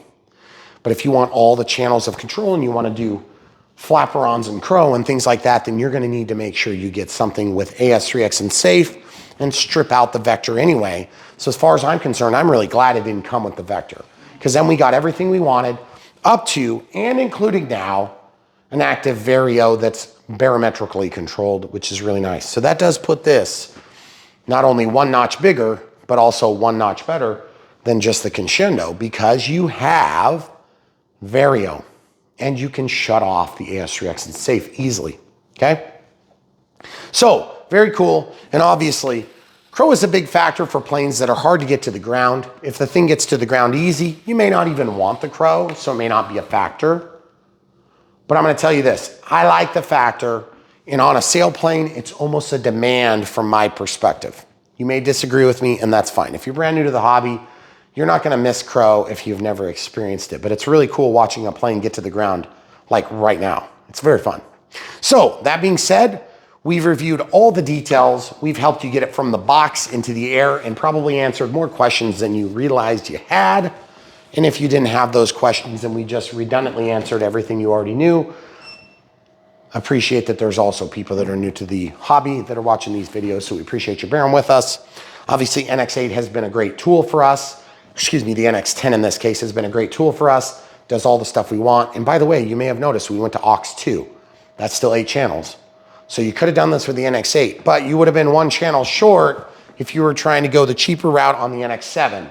But you could still fly this plane on the NX7. You just would have to give up some application. Probably master gain would be the first one I would give up, okay? But in terms of pluggable channels, you would be able to plug them all in using the same receiver, okay?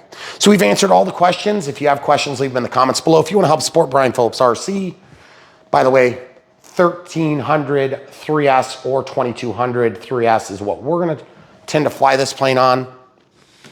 There's 2 straps in here. That front strap would be helpful if you fly on a 1300. So I'm going to leave it in place. And we really are happy with the way this one went together. So if you guys have comments, leave them down below. If you have questions, leave them down below. We'll do our best to get to them. If you are a Patreon, special thanks to you. Or if you're a super thanks member on YouTube rather, then special thanks to you for the financial support. But again, we always wrap this up with a nice bow. If you want to support Brian Phillips RC, the best thing you can do is buy these planes from the links in the video description below. Then they pay us instead of you paying us. We just think that's a better model because they want to sell planes and you want to buy planes. We love planes. We love RC.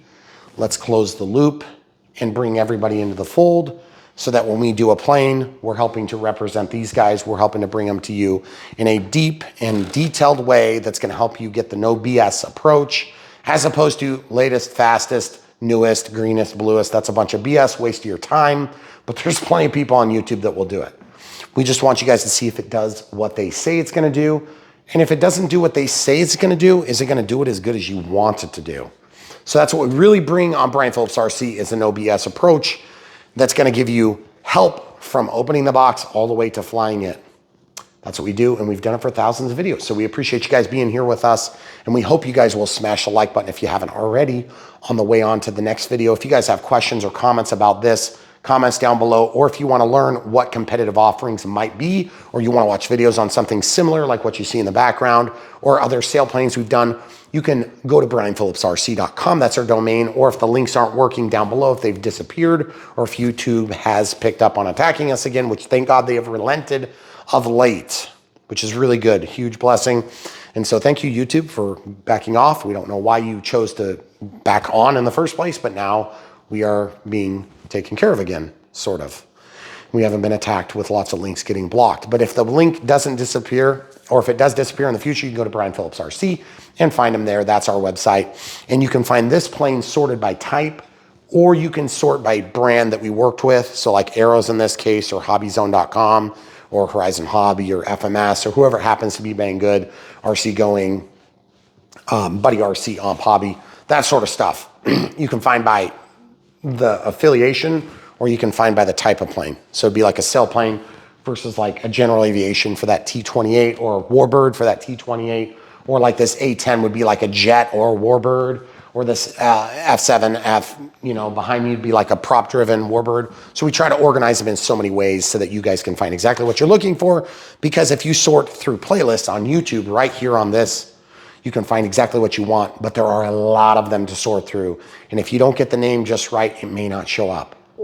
And they won't be able to hear me, but if you sort by a super generic term, Yeah. then it's easier to find on Brian Phillips RC. Yeah. So Brian Phillips RC is our website. If you see a bprcme.com, that's our short domain. We own that domain through Google.